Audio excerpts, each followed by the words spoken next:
বিসমিল্লাহির রহমানির রহিম। বিতাড়িত মোটলা শয়তানের কাছ থেকে আল্লাহ পাকের কাছে আশ্রয় প্রার্থনা চাচ্ছি। পরম করুণাময় দয়ালু আল্লাহ তাআলার নামে শুরু করছি। সূরার নাম মুলক। মনে থাকবে তো ইনশাআল্লাহ? মুলক বলেন কি না? মুলক থাকবে।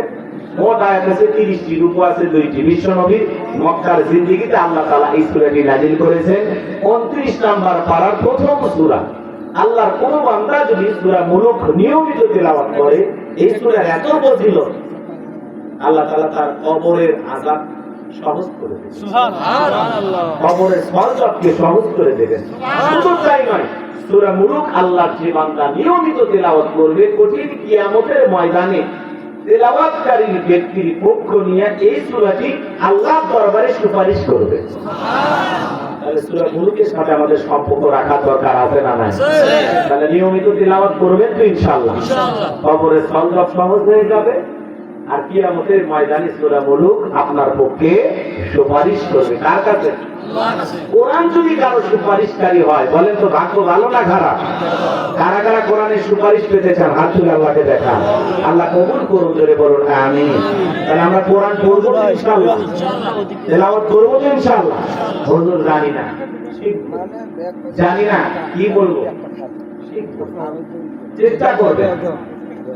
আপনি কোরআনের ছাত্র হয়ে মারা যান, কোনো সমস্যা নাই। নসিব ভালো, নসিব ভালো। বৃদ্ধ বয়সে কত মানুষ চেষ্টা করে কোরআন তেলাওয়াত শেখার জন্য, কথা বলেন ঠিক কিনা? অবহেলা করবেন না। কয়েকটা শুনে পারি, কোন মতে দিন পার কেন আরো শেখার চেষ্টা করবেন, মৃত্যু পর্যন্ত চেষ্টা করে যাবেন ইনশাআল্লাহ। আপনার ইমাম মুয়াজ্জিন আছেন না, তাদের কাছে আধা ঘন্টা 1 ঘন্টা সময় চেয়ে নেবেন, মাঝে মাঝে ওনাকে কিছু হাতিয়া দেবেন, ব্যাস দেখবেন অটোমেটিক ভাবে 2-1 বছরের মধ্যে পুরো কোরআন আপনি শিখতে পারবেন ইনশাআল্লাহ। আল্লাহ যেন কবুল করেন, জোরে বলেন আমিন।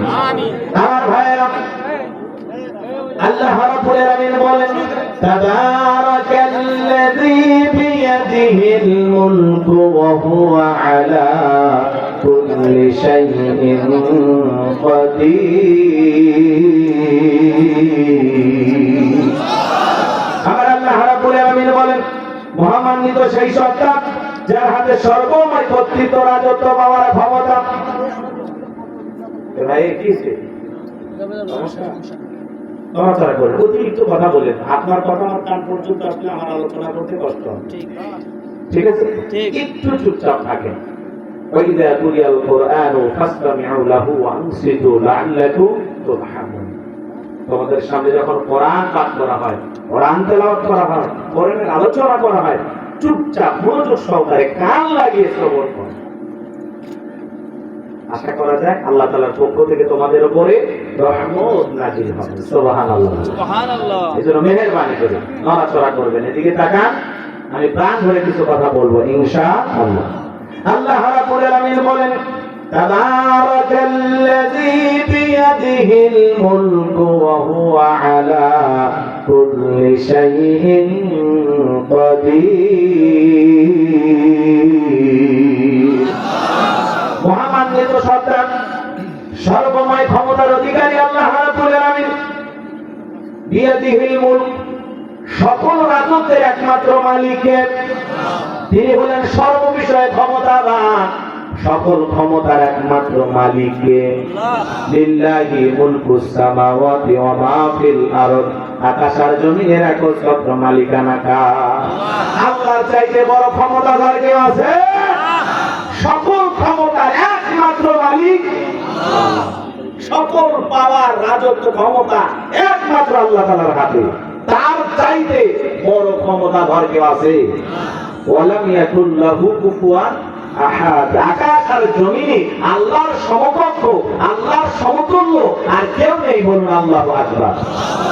এই জন্য আল্লাহ রাব্বুল আলামিন বলেন, তাবারাকাল্লাযী বিয়াদিহিল মুলকু ওয়া হুয়া আলা কুল্লি শাইইন কাদির। মহামান্বিত সেই সত্তা যার হাতে সর্বময় কর্তৃত্ব, রাজত্ব পাওয়ার ক্ষমতা। তিনি বলেন সব বিষয়ের উপরে ক্ষমতাবান, তাহলে সকল ক্ষমতার একমাত্র মালিক আল্লাহ। যারা বলে ক্ষমতার উৎস জনগণ, এরা কান দিয়ে ফোলায়। আসলে ক্ষমতার উৎস জনগণ না, ক্ষমতার উৎস একমাত্র কি? আল্লাহ।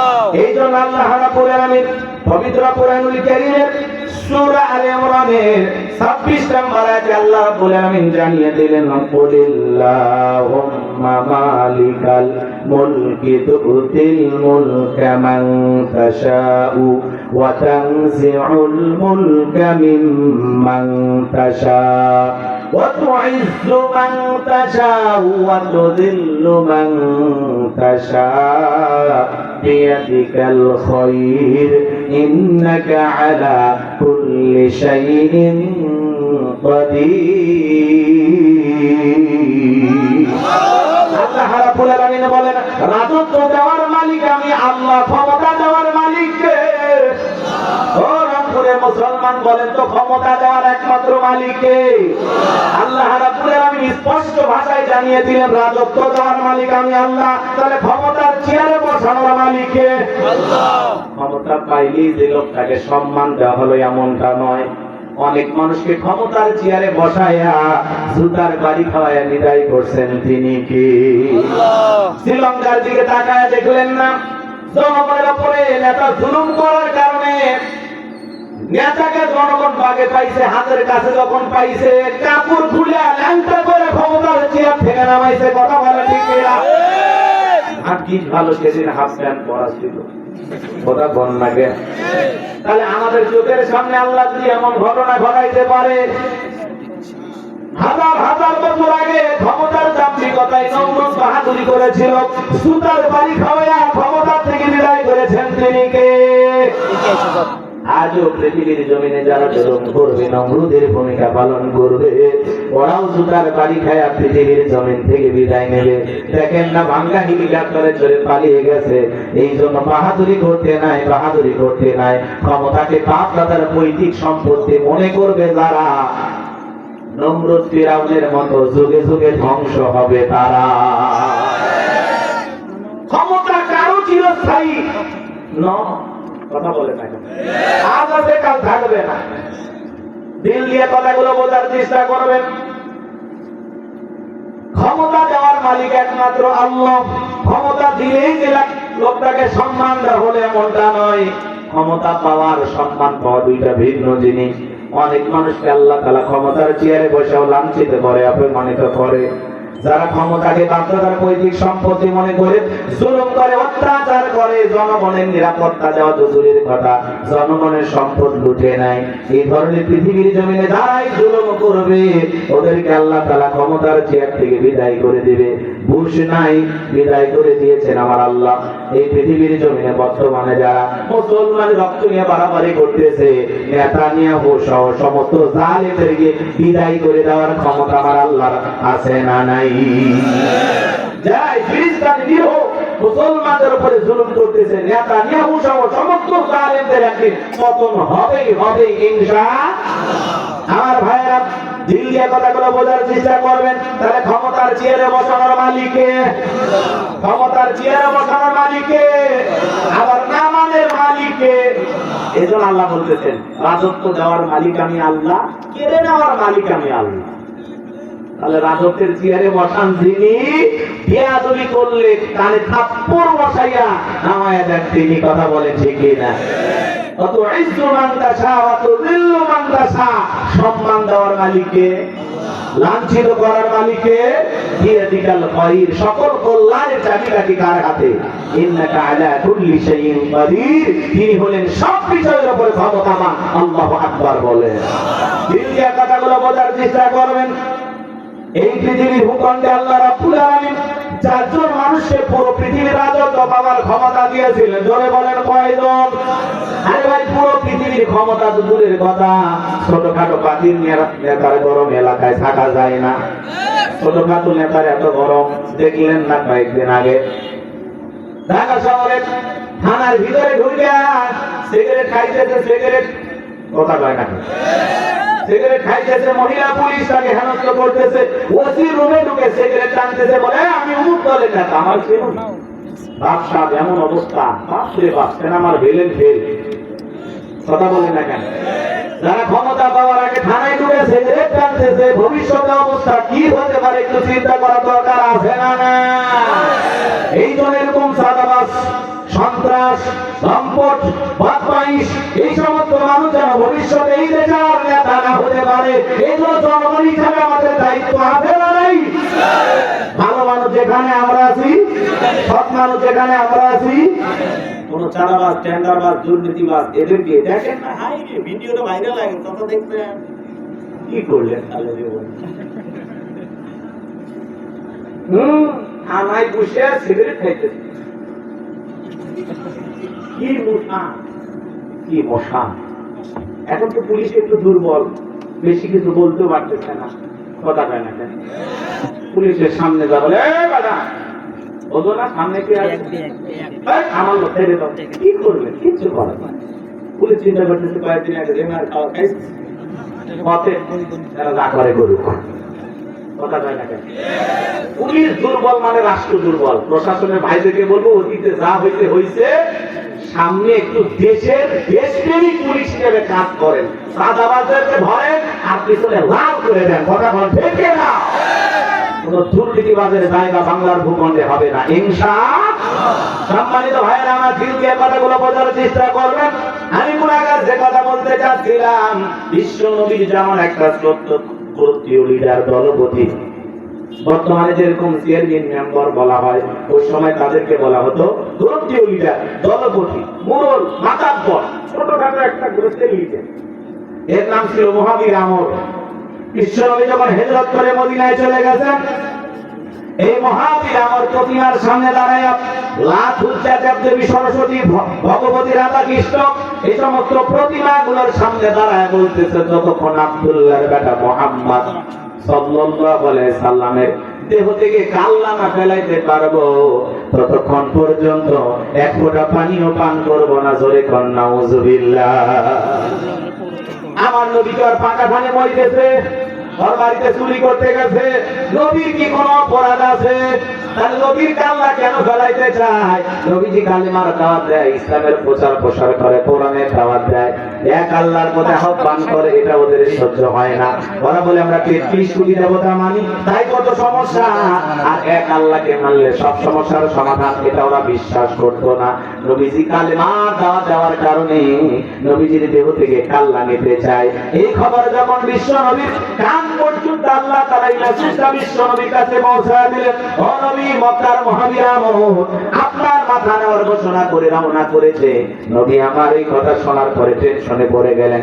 সাহাবায়ে কেরামদের কাছে কথাটা শেয়ার করলেন, দেখে বলেন, আমার সাহাবীরা, মক্কার মহাবীর আমর আমার মাথা নেওয়ার ঘোষণা করে রওনা করেছে, তোমরাই বলো কি করা যায়? হযরত ওসমান রাদিয়াল্লাহু তাআলা ডেকে বলে, নবী গো, আপনি আল্লাহ তাআলার কাছে দোয়া করেন, ওই মক্কার মহাবীর আমর আপনার কাছে পৌঁছার আগে ওর হাত পা যেন আল্লাহ তাআলা অবশ করে দেয়, প্যারালাইজ করে দেয়। এই কথা শোনার সঙ্গে সঙ্গে নবী আমার দুইটা হাত তুলে দোয়া করতে লাগলেন, আল্লাহ ওই মক্কার মহাবীর আমর আমার কাছে পৌঁছার আগে ওর হাত পা তুলে শুধু বলেছেন, আল্লাহ আসমান থেকে বলে, জিবরাইল আর করিস না দেরি, আমার বন্ধু নবী মুহাম্মদকে জানায় দাও তাড়াতাড়ি। আমি আল্লাহ পাক শুধু দুই হাত দোয়া করার জন্য দেই নাই, মাঝে মাঝে জালিম আর বেঈমানদের এক্সারসাইজ করার জন্য ওই দুই হাতে লাঠিও তুলে নেওয়া লাগবে। বলেন আল্লাহু আকবার। জিবরাইল এসে বলে, নবী দোয়া কবুল হবে না, হাত নামান। নবী তখন হাত মুঠে হাঁটুর উপরে রেখে দিলেন। আমরা অনেকে দোয়া করি, মুরব্বিরা দিকে তাকান, অনেকে দোয়া করে আর এরকম দড়ি পাকায়, হাতে তার দাদারা পাটের দড়ি পাকাইতো, কথা বল না কেন? এই কথা ঠিক আছে, এভাবে দড়ি পাকাইতো না দাদারা, নানারা পাকাইতো না, এরকম মুনাজাত করে আর দড়ি পাকায়। আবার কেউ পিসার মাপে, আবার অনেক খুব চালাক, মুনাজাতই ধরে না। আমি হুজুর যখন একেবারে মুনাজাত শেষ করেন, হুজুর আজকের মুনাজাত খুবই সুন্দর হয়েছে, ওটি তো হাতেই তো হাতে না নেয়, তা করতেছেন আপনার আমার কথা। এরকম চালাক মুসল্লি আছে, ভালো করে বোঝার চেষ্টা করবেন। বাজান সব জায়গায় কি দোয়া দিয়ে কাজ হয়? কথা কয় না, সব জায়গায় দোয়া দিয়ে কাজ হয়। এই গ্রামের নাম বলে, এই গ্রামের নাম বলে কি সমস্যা হবে? নাকি অন্য গ্রামের নাম বলবো? এই গ্রামের নামই বলি। মনে করেন এই কষ্ট হয়, প্রতিদিন চুরি হয়, প্রতিদিন চুরি হয়, গরু ছাগল চুরি হয়, টাকা পয়সা চুরি হয়, এমনকি সুন্দরী বউটা পর্যন্ত চুরি হয়। চোরের অত্যাচার এলাকায় থাকা বড় কঠিন। এই ভাই বিদ্যুৎ কি হইল? আচ্ছা আচ্ছা, ঠিকঠাক করে। আমরা আগে দেখেছিলাম, এর আগে আওয়ামী লীগের সময় বিদ্যুৎ বন্ধ করে হলেও কোরআনের কথায় বাধা দেওয়ার চেষ্টা করছে। এখন তো আর নাই, বাধা দেবে কেউ? ষড়যন্ত্র করে না বাবা, একটু চালতে দেন। এলোমেলো করে আবার আমি লাইন ভুলে যাবো। আচ্ছা, আপনারা কি কষ্ট পাচ্ছেন? খারাপ লাগতেছে? চলবে তো ইনশাআল্লাহ। তাকবীর লিল্লাহি তাকবীর। আমার ভাইরা মনে করেন প্রতিদিন চুরি হইতেছে, চোরের অত্যাচার এলাকায় থাকা যায় না। একজন মুসল্লি 10 কেজি জিলাপি মিঠা পুকুর থেকে নিয়ে আসে কসবার ইমাম সাহেবকে বলে, হুজুর যেভাবে চুরি হইতেছে, গরু ছাগল টাকা পয়সা গহনাগাটি সুন্দরী বউ সব চুরি হয়ে যাইতেছে, চোরের অত্যাচারে টেকা কঠিন হয়ে গেছে, একটু দোয়া করেন আল্লাহ যেন চোরের হাত থেকে গ্রামবাসীকে হেফাজত করেন। হুজুর এসে নামাজ পড়ে হাত তুলে বলে, আল্লাহ যেভাবে চুরি বাইরে গেছে, আল্লাহ চোরের হাত থেকে কসবার গ্রামবাসীকে তুমি হেফাজত করো। চোর জিলাপি খাওয়ার আসে হাত তুলে বলে আমিন আমিন আমিন। ওই জায়গায় ইমাম সাহেব যদি জিলাপি পাইয়া দোয়া না করে বলতে, এই কসবার তরুণ যুবকেরা শোনো, তোমরা যদি এই গ্রামের চুরি বন্ধ করতে চাও, এই গ্রামে ঢোকার 4টা রাস্তা আছে, এই 4 রাস্তার মোড়ে মোড়ে 5 জন করে যুবক বাংলার লাঠি নিয়ে দাঁড়ায় থাকবা। মাগরিব থেকে ফজর পর্যন্ত চোরকে দেখা মাত্র ওই লাঠি দিয়ে এমন পিটান পিটাইবা যাতে 6 মাসে মাজার শোধনা করতে পারে। চোরকে হাত তুলে আমিন কইতো নাকি তওবা করে ভালো হয়ে যেত। তাহলে চুরি বন্ধ করতে হলে হুজুরের দোয়াতে হবে না, লাগবে শক্ত আইন। বাংলাদেশের অলিতে গলিতে চোর আছে না? চোর আছে না নাই বাজার? গরু চুরি হয়, ছাগল চুরি হয়, ব্যাংকের টাকা চুরি হয়, স্বর্ণের দোকান লুটপাট হয়ে যায়, সুন্দরী নারী হেঁটে যায়, গহনা নিয়ে আরেকজন পালিয়ে যায়। চুরি বন্ধ করতে পারে না। আর মহিলা উপদেষ্টা যে মাদ্রাসার বিরুদ্ধে কথা কয়, ছোট ছোট মাদ্রাসা গড়ে উঠছে, এটা তো ঠিক না। এখানে কি হয় আমাদের দেখতে হবে। দেশের চুরি হয়, দুর্নীতি হয়, টেন্ডারবাজি চাঁদাবাজি হয়, নারীকে ধর্ষণ করা হয়, ওই দিকে খবর নাই, মাদ্রাসার দিকে পাকা চোখে তাকাইতে চায়। মাদ্রাসাকে নিয়ে আপত্তিকর বক্তব্য দিয়েছেন বর্তমান সরকার একজন মহিলা উপদেষ্টা। আমরা ভদ্র মহিলাকে বলতে চাই, আপনাকে যেই দায়িত্ব দেওয়া হয়েছে সেই দায়িত্ব সঠিকভাবে পালন করেন। কথা বলে ঠিক না? এদেশের মাদ্রাসার দিকে পাকা চোখে তাকাবেন না। যুগে যুগে যারাই মাদ্রাসার দিকে পাকা চোখে তাকিয়েছে, অনেকে বলেছিল ব্যাংকের খাতার মতো বাংলাদেশের অলিতে গলিতে মাদ্রাসা হইতেছে। ওরা যেরকম মাদ্রাসা সহ্য করে নাই, এক শ্রেণীর এই দেশে ইসলাম বিরোধী কিছু মানুষ আবারও নতুন করে তৈরি হয়েছে, ওরা এই দেশে মাদ্রাসা সহ্য করতে পারতেছে না। কথা বলে ঠিক না? এই জন্য আমরা পরিষ্কার ভাবে বলতে চাই, যারা মাদ্রাসা দিয়ে পাকা চোখে তাকাবে ওদের তার ভেঙে দিতে হবে। কথা বলে ঠিক না? বাংলাদেশ থাকবে যতদিন, মাদ্রাসা থাকবে ততদিন, মাদ্রাসা দিয়ে যারা পাকা চোখে তাকাবে ওদেরকে দাঁত ভাঙা জমা দিতে কারা কারা প্রস্তুত, হাত তুলে তাকে দেখা। লিল্লাহি তাকবীর। সম্মানিত ভাইরা আমার, আমি যে কথা বলতে চাচ্ছিলাম, দিল দিয়ে কথাগুলো বোঝার চেষ্টা করবেন। এজন্য চুরি যদি বন্ধ করতে হয়, জিলাপি দিয়ে মিলাদ পড়ায় চুরি বন্ধ হবে না। চুরি বন্ধ করতে হলে লাগবে কার আইন? আল্লাহ রাব্বুল আলামিন বলেন, ওয়াস-সারিকু ওয়াস-সারিকাতু ফাকতুউ আইদিয়াহুমা জাযাআম বিমা কাসাবা নাকালাম মিনাল্লাহ। আল্লাহ রাব্বুল আলামিন বলেন, চোর পুরুষ হোক নারী হোক, চোর যদি চুরি করে অপরাধ যদি প্রমাণিত হয়, চোরের হাত কেটে দাও। এটা কার ফয়সালা? আরো জোরে বলেন। বাংলাদেশে কত দুর্নীতি হয়েছে, 11 লক্ষ কোটি টাকা বিদেশে পাচার করা হয়েছে। এদেশে যে পরিমাণে দুর্নীতি হয়েছে, একটা চোরের হাত যদি বাইতুল মুকাররমের সামনে নিয়ে আসা মিডিয়ার সামনে দেশবাসীর সামনে ঘোষণা দিয়ে যদি বলা হতো, বাংলার পার্লামেন্টে আইন পাস করা হলো, চুরি করলে চোরের হাত কেটে দেওয়া হবে, একটা চোরের হাত কেটে মিডিয়ার মাধ্যমে ফলো করে প্রচার করলে বাংলাদেশের সমস্ত চোরেরা তওবা করে আল্লাহর ওলি হয়ে যেত। ও বলতো আমি ভিক্ষা করে খাবো, তাও চুরি করবো না। কথা বলে ঠিক না? কিন্তু কে শোনে কার কথা? আজও গেল না মনের ব্যথা। এখন উচিত কথা যদি কই, পিঠের উপর দিয়ে যাবি মই, এই আনন্দে কিছু লোক কিনে খাবে বগুড়ার স্প্রেথা হতোই। যত দোষ নন্দ ঘোষ, সত্যটা বললে দোষ, করলে অন্যায়ের প্রতিবাদ, নামটা হবে তোমার মৌলবাদ, নামটা হবে তোমার জঙ্গিবাদ। কে আল্লাহ আইন চালু করবে? স্বাধীনতার 54 বছর কেটে গেল, প্রত্যেকবার প্রধানমন্ত্রী হয়েছে দেশে কে? মুসলমান। নামাজের ন্যূনতম বিল বাংলার পার্লামেন্টে কোন নেতা পাস করেনি, কথা বলে ঠিক না? কে আল্লাহর আইন চালু করবে? নেতা তো দেখে আল্লাহর আইন চালু করলে আমার হাত আগে কাটা যাবে, কারণ এই হাত দিয়ে যেই পরিমাণে দুর্নীতি করছি, ওই জন্য সরিষাই ভোট, কথা বলে ঠিক না? তাহলে আল্লাহর আইন এই জমিনে চালু করলে চুরি থাকবে, টেন্ডারবাজি দুর্নীতি থাকবে থাকবে না, সমাজ হবে সুন্দর। এই জন্য বাজান, আজও বাংলাদেশের অলিতে গলিতে চোর আছে না নাই? ধরে বলেন।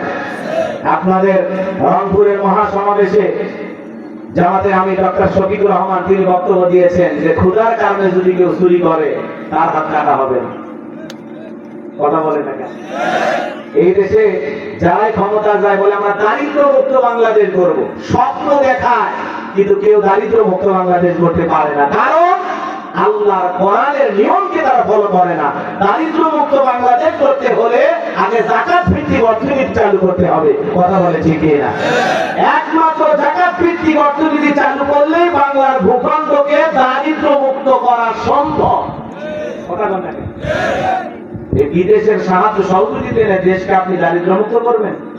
এই জন্য মুখে মুখে ওরা অনেক কথা বলবে, নির্বাচনের আগে এত প্রতিশ্রুতি, বাপরে বাপ, 2-3টা ব্যানার হয়ে যায়, প্রতিশ্রুতির অভাব নাই। নির্বাচনে পাস করলে ঘরে ঘরে দেওয়ার কথা ছিল চাকরি, দিয়েছে ঘরে ঘরে মামলা আর ছোট ছোট মানুষের লাশ উপহার, কথা বলে ঠিকই না? এমন সমাজকে আমরা দেখতে চাই। তাহলে কোরআনের আইন চালু না হওয়া পর্যন্ত, আল্লাহর বিধান প্রতিষ্ঠিত না হওয়া পর্যন্ত এই দেশে চুরি বন্ধ হবে না, দুর্নীতি বন্ধ হবে না, টেন্ডারবাজি চাঁদাবাজি বন্ধ হবে না, কথা বলে ঠিকই না? একেবারে প্রধানমন্ত্রী থেকে শুরু করে ইউনিয়নের চৌকিদার পর্যন্ত দুর্নীতির সাথে জড়িত। এমন একটা অবস্থা হয়ে গেছিল ভাই রে ভাই, দেখেন একেবারে প্রধানমন্ত্রী থেকে শুরু করে সব শ্রেণীর মানুষই পালিয়ে গেছে, শিক্ষক পালাইছে, ডাক্তার পালাইছে, কথা কয় এমনকি মসজিদের ইমামও পালাইছে। এরকম কি পৃথিবীর ইতিহাসে কোনো জায়গায় ঘটছে? আমাদের দেশে ঘটছে, কথা কয় না? এই জন্য তারাও খুব বাহাদুরি করেছিল, আল্লাহ তাআলা দিয়েছেন এমন একটা অবস্থা। এই জন্য আল্লাহ ধরা বড় কঠিন, ইন্না বাতাসা রাব্বিকা লাশাদীদ, আল্লাহর পাকড়াও বড় কঠিন, আল্লাহ ধরে ধরে না, যেদিন ধরবে বাঙালি দিল্লি গিয়ে পড়বে, কথা বলে ঠিক না? মিলে গেছে না? আমাদেরকে বলা হয় পাকিস্তানের রাজাকার, পাকিস্তানের দালাল, যাদেরকে পাকিস্তানের রাজাকার দালাল বলে সমাজে তারা ফেলা তুলত, কেউ পাকিস্তানে যায়নি, কিন্তু যারা ভারতের দালাল ওরা ঠিকই ভারতে গেছে, কথা বলে ঠিক না? সম্মানিত ভাইয়েরা আমার, সামনে যাই দিল দিয়ে কথাগুলো বোঝার চেষ্টা করবেন। এমপি মন্ত্রী এমন কেউ নাই যারা দুর্নীতি করে নাই, দেশের টাকা বিদেশে পাচার করেছে, কথা বলা যায়। বেগম তারা বানাইছে, কত লক্ষ কোটি টাকা পাচার করেছে, সেই এমপি মন্ত্রী আজ কেউ আছে? মন্ত্রীরা সব কোথায় গেল, এমপিরা সব কোথায় গেল, কোথায় কাদের কাকা, ওদের সারা দেশটা এখন লাগে ফাঁকা ফাঁকা। পলবন আলাবন হাবালাবন যায় না তাদের দেখা, ওদের সারা দেশটা এখন লাগে ফাঁকা ফাঁকা। আইনে মন্ত্রী আটকে গেল আইনেরই ফাঁকে, দাড়ি সারা দরবেশারে ভণ্ড ভণ্ড লাগে, একেবারে দাড়ি কাটিয়ে ফেলে যাচ্ছে। তাহলে ওদের দাড়ি কি বলেন? রসুলকে খুশি করার জন্য, আল্লাহর ভয়ে, নাকি সমাজে দুর্নীতি করার জন্য?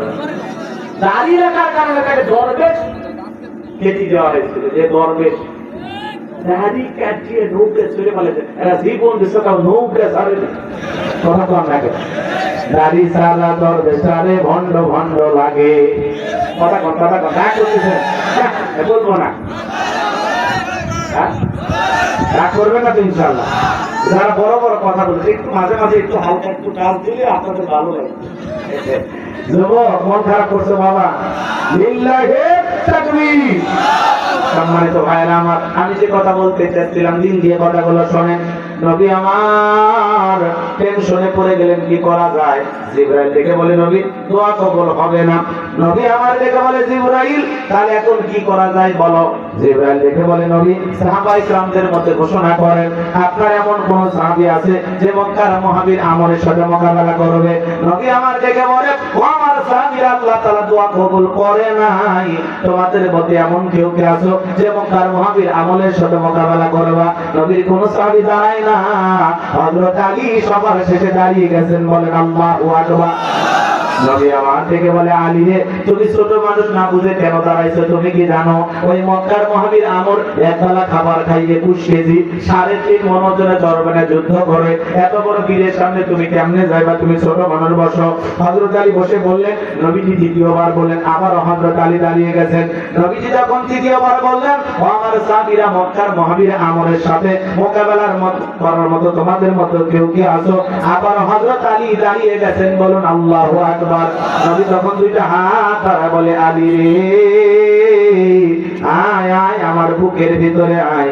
এই কথা বলে বিশ্বনবী হযরত আলীকে বুকের সঙ্গে জড়ায় নিলেন। আর দেখে বলে, আলী তোর জানি কি মায়া দয়া নাই? এত বড় বীরের সামনে যাইতে চাস? হযরত আলী দেখে বলে, নবী গো, আপনি শুধু আমাকে দোয়া করে দেন। আমার ভিতরে ঈমান বলতেছে ওই মক্কার মহাবীর আমর আপনার চেহারা দেখার আগে ওরে আমি জমিন থেকে বিদায় করে দেব, বলুন আল্লাহু আকবার। নবী আমার থেকে বলে, আলী রে, খালি হাতে দোয়া করলে হবে না। ওসমান তোমার বাড়ি থেকে তরবারি আছে। হযরত ওসমান রাদিয়াল্লাহু তাআলা ডেকে বলে, নবী আমার বাড়িতে একটা তরবারি আছে 27 ইঞ্চি লম্বা। নবী আমার ডেকে বলে, দাও তরবারি নিয়ে আসো। হযরত ওসমান রাদিয়াল্লাহু তাআলা তরবারি নিয়ে আসলেন। বিশ্ব নবী হযরত আলীর হাতে তরবারি ধরায় দিলেন। এখন তো তরবারি কথা শুনলেই বলে জঙ্গি কথা, বলে ঠিক না? বাংলাদেশে যারা জঙ্গির নাটক করে করতো, বাজার গো আমার 24 সালের 5 আগস্টে জালেমদের বিদায় করার পরে এই 10 মাসের মধ্যে বাংলাদেশে কোন জায়গায় কি জঙ্গি ধরা পড়ছে? তার মানে কি বুঝলেন? ওরা ক্ষমতায় টিকে থাকার জন্য জঙ্গির নাটক করতো। বহির্বিশ্বে দাড়িওয়ালা টুপিওয়ালা মুসলমানদেরকে জঙ্গি সন্ত্রাস বলে তারা প্রচার করতো। কথা বলেন, জঙ্গির নাটক এই দেশে পুরোটাই তাদের সাজানো। দিল দিয়া কথাগুলো বোঝার চেষ্টা করবেন বাজান গো আমার।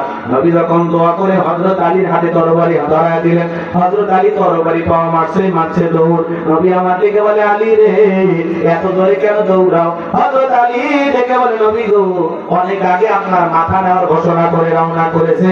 আমি চাই আপনার চেহারা দেখার আগে ওরে আমি জমিন থেকে বিদায় করে দেব, বলেন আল্লাহু আকবার। এই কথা বলে হযরত আলী দৌড়াইতে লাগলেন। দৌড়াইতে আমরের মুখোমুখি যখন হয়ে গেলেন, হযরত আলীকে দেখা মাত্র আমর ডেকে বলে, কি রে পিচ্ছি আলী, তুই কেন আমার সামনে? হযরত আলী বলতেছে, পিচ্ছি নাকি পরে বুঝাইতেছি। কথায় আছে ছোট মরিচের ঝাল বেশি করে কম মারহাবা। হযরত আলী এবার তরবারিটা নিয়ে একটা দাগ টানতেছেন। ডাক্তার তো অবশ্যই আপনারা বোঝেন। আরেকটা দোয়া পড়তেছেন। এই দোয়া পড়ে যদি আপনারা বাড়ির চতুর্দিকে ফু দিতে পারেন, পানি ছিটায় দিতে পারেন, বড় বড় দুর্ঘটনার হাত থেকে আল্লাহ আপনার পরিবারকে হেফাজত করবেন। কি সেই দোয়া জানা দরকার আছে? বলেন না, জানবেন? শোনেন, এদিকে শোনেন। হযরত আলী এবার তরবারিতে ডাক্তার টানা শেষ হয়ে গেল। তরবারিটা উঁচু করে ধরে রেখে বলে, এই মক্কার মহাবীর আমর, তোর যদি সাহস থাকে দাগটা পার হয়ে দেখায়, খেলা হবে। আল্লাহু আকবার বলে। হযরত আলী তরবারি উঁচু করে বলতেছে, এই বাপের বেটা হয়ে থাকলে দাগটা পার হয়ে দেখায়। নবী কাল্লা নিবি, আয় দাগটা পার হয়ে যা, আয় আয়। হযরত আলী এমন হুঙ্কার দিয়েছে, ও থরথর করে কাঁপতেছে। আল্লাহু আকবার বলে। শোনেন, বাড়িওয়ালা ল্যাংড়া চোর ঢুকছে বাড়ির ভিতরে, কথা কয় না, কিছু না পারুক, ওই বাড়ির লোকটা যদি ভিতর থেকে আওয়াজ দেয়, সব থাকবি না, ভাগে দৌড় মারবি। একটা আওয়াজে অনেক কিছু কথা বলে, ঠিক না? মুসলমানের ব্যাপার না, ওই তাকবীর আল্লাহু আকবার বলে স্লোগান দিয়ে ময়দানে নামবে, বাতিলের লঙ্গি পড়ার টাইম পাবে না, কথা বলে, ঠিক না? আওয়াজে অনেক কিছু, খালি আওয়াজ দেন না কে? অনেকে আওয়াজ তো সহ্যই করতে পারে না। হ্যাঁ, ট্যাগ লাগায়, এটা অমুক দলের স্লোগান। কেন তোমার দলে লাগাও? আপত্তি করছে কে? দেখেন না, আজকে পুরে তুললো ভিতরে নতুন করে চান্স পাওয়ার কারণে একবার এই স্লোগান দিবে, আর একবার নেতার নামে স্লোগান দেয়, ভুল করে ভয় মনে হয় ভাই। দেখেন আমি দিয়েছে আসে না, আমি তো বুঝি এরা 16 বছর সেই অতীত স্লোগান এখনো ভুলতে পারে। ওই জন্য মাঝে মাঝে মুখ খুশে বের হয়ে যায়, তার মানে বুঝলেন যে এরাই সেই লোক ছায়া দিয়ে টিকে রাখা কথা হয়ে যাবে। আমার ভাইরা দিল দিয়ে কথাগুলো বোঝার চেষ্টা করেন। আমি গুনাহগার যে কথা বলতে চাচ্ছিলাম গভীর মনোযোগ দিয়ে কথাগুলো শুনবেন। হযরত আলী দরবারে নিয়ে দাঁড়িয়ে আছেন, হযরত আলী আর আমার বাজা বাজা ভাব, পুরো ঘটনাটাকে আপনারা শুনবেন। কারা কারা শুনবেন দুই হাত তুলে আল্লাহকে দেখান, লিল্লাহি তাকবীর। আমি যে কথা বলতে চাচ্ছিলাম, আল্লাহ রাব্বুল আলামিন বলেন তাবারাকাল্লাযী বিয়াদিহিল মুলকু ওয়া হুয়া আলা কুল্লি শাইইন কাদির। মহামান্বিত সেই সত্তা যার হাতে সর্বময় কর্তৃত্ব, রাজত্ব পাওয়ার ক্ষমতা, তিনি বলেন সব বিষয়ের উপরে ক্ষমতাবান। দিল দিয়ে কথাগুলো বোঝার চেষ্টা করবেন। এই পৃথিবীর পুরো পৃথিবীর ক্ষমতা আল্লাহ তাআলা 4 জন মানুষকে দান করেছিলেন। এর মধ্যে 2 জন ঈমানদার আর 2 জন হলো কাফের। কথাটা ভুলে গেছেন? এই জায়গা আমি আলোচনা করতেছিলাম। আমার ভাইরা দিল দিয়ে কথাগুলো বুঝবেন। পুরো পৃথিবীর ক্ষমতা আল্লাহ 4 জন মানুষকে দিয়েছিলেন। এর মধ্যে 2 জন হলো ঈমানদার আর 2 জন হলো কাফের। ঈমানদারের মধ্যে একজনের নাম হলো নবী সুলাইমান। সুবহানাল্লাহ বলে। নবী সুলাইমান আলাইহিস সালামকে আল্লাহ রাব্বুল আলামিন পুরো পৃথিবীর রাজত্ব বাদশাহী দান করেছিলেন। নবী সুলাইমান আলাইহিস সালামের নাম আপনারা শুনেছেন বাজান। নবী সুলাইমানের ইতিহাস কাহিনী যদি আমি বলতে চাই, লম্বা আলোচনা হবে, আলোচনা করার সময় নাই। আল্লাহ তাআলা তাকে একটা তত্ত্বের সিংহাসন দান করেছিলেন বাজান। আহারে হাওয়াই চলতো, যেখানে ইচ্ছা পোষণ করতেন বাতাস সেই জায়গায়, সিংহাসনটা বাতাসে দুলতে দুলতে সেই জায়গায় নিয়ে যাইতেন। সুলাইমানকে দিলেন আল্লাহ তত্ত্বে থাকা পরি। আইয়ুব আলাইহিস সালামকে আল্লাহ দান করেছিলেন রহিমা সুন্দরী। এখন জাহাজ গাড়ি হাওয়ায় চলে, ওগো কলেরই বিধান। একদিন বিনা কলে হাওয়ায় চলতো নবী সুলাইমান, মোরা সেই মুসলমান। করে কোন মারহাবা। সুলাইমান আলাইহিস সালাম এমন একজন পয়গম্বর ছিল বাজার, মানব দানব জিন ইনসান সকলে তার হুকুম মানতে বাধ্য ছিল। এমন নবী ছিল পিপীলিকার ভাষা পর্যন্ত বুঝতে। বলুন সুবহানাল্লাহ। নবী সুলাইমান আলাইহিস সালামকে আল্লাহ রাব্বুল আলামিন পুরো পৃথিবীর বাদশাহী দান করেছিলেন। আর 2 নাম্বার বাদশা জুলকারনাইনকে আল্লাহ তাআলা পুরো পৃথিবীর রাজত্ব দান করেছিলেন। বাদশা জুলকারনাইন পৃথিবীর ভূখণ্ডে 1 নয় 2 নয় 1600 বছর পর্যন্ত আল্লাহ তাআলা তাকে হায়াত দিয়েছিলেন। সূর্য উদয় হতে সূর্য অস্তগামী পর্যন্ত, পূর্ব থেকে পশ্চিম পর্যন্ত পুরোটা পৃথিবীর ক্ষমতা আল্লাহ তাআলা বাদশা জুলকারনাইনকে দান করেছিলেন বাজান। তাহলে 2 জন ঈমানদার, একজনের নাম নবী সুলাইমান আর একজনের নাম হলো বাদশা জুলকারনাইন, যাদেরকে আল্লাহ তাআলা পুরো পৃথিবীর বাদশাহী দান করেছিলেন। আর 2 জন কাফিরকে আল্লাহ রাব্বুল আলামিন পুরো পৃথিবীর রাজত্ব দান করেছিলেন। এর মধ্যে একজনের নাম হলো জালেম বাদশা বখতে নাসর, যাকে আল্লাহ রাব্বুল আলামিন পুরো পৃথিবীর রাজত্ব বাদশাহী দান করেছিলেন। ওই জামান আল্লাহ রাব্বুল আলামিন তার এক পয়গম্বর পাঠিয়েছিলেন, সেই নবীর নাম হলো দানিয়েল। জোরে বলেন কিনা? আল্লাহ নবী দানিয়েল সাল্লাম তার কওমের মানুষদেরকে ডেকে ডেকে সুন্দর করে দাওয়াত দিতেছেন। ইয়া বানি ইসরাঈল আযকুরু নি'মাতি আল্লাতী আন'আমতু আলাইকুম ওয়া আন্নী ফাদ্দালতুকুম আলাল আলামিন।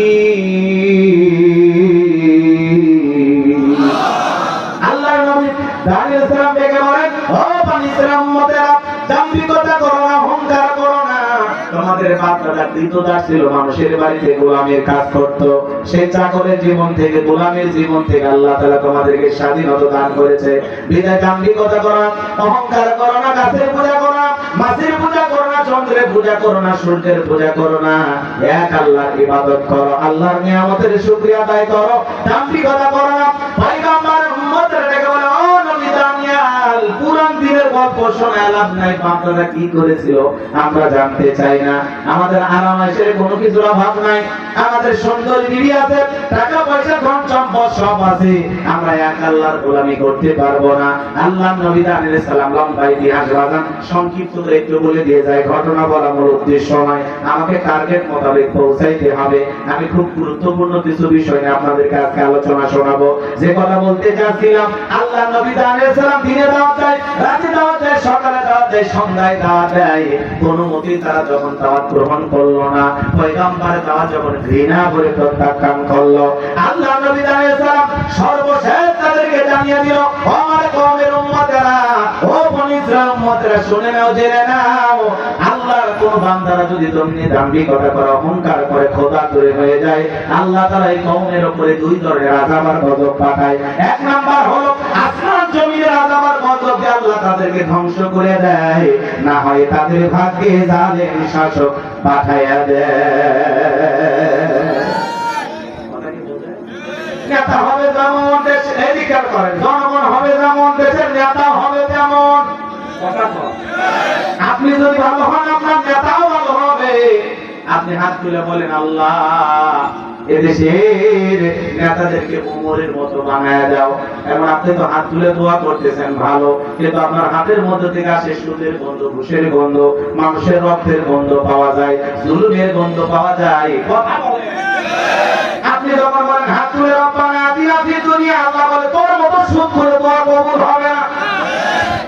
কেউ যদি তেঁতুল গাছে নিতে হাত তুলে দোয়া করে বলে, আল্লাহ এই তেঁতুল গাছে রংপুরে হাত বাংলাতে, চাপাই নবাবগঞ্জের কাটিমন আমদে, নওগাঁ চাপার আমরুপালিতে বড় বড় ফজলি আমদে, আল্লাহ বলে পাগলটা রে, চোখটা খুলে দেখ কোন গাছের নিচে দোয়া ধরেছিস। তেঁতুল গাছের নিচে দাঁড়ায়া কিয়ামত পর্যন্ত দোয়া করে আম যেমন পাওয়া যাবে না, নির্বাচনের আগে 500 টাকায় ভোটটা বিক্রি কইরা ওমরের মতো নেতা চাইলে পাওয়া যাবে না।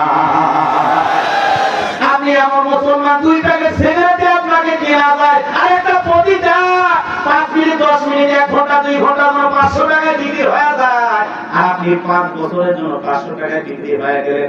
আপনি তো প্রতিটার চাইতেও খারাপ।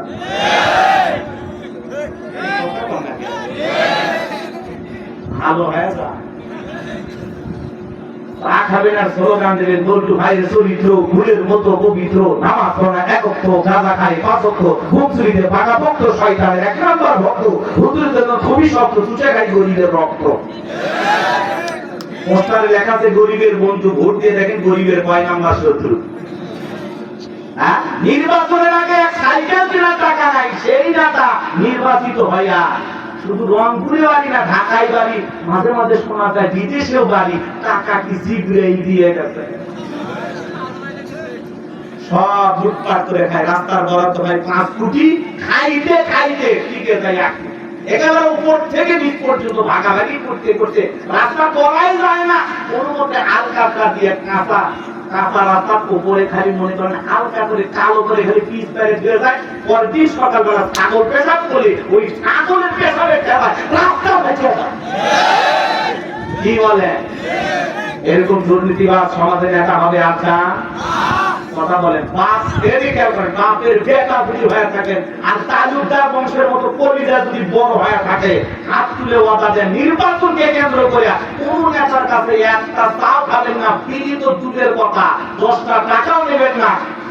সব যুক্ত নির্ভীক আল্লাহওয়ালা নেতা আমার উদ্দা ভবিষ্যতে সমাজের নেতা বানাবো। কারা কারা হাত তুলে দেন? সব লোকের শাসন চাই, আল্লাহর আইন চাই। কথা বলে ঠিক না?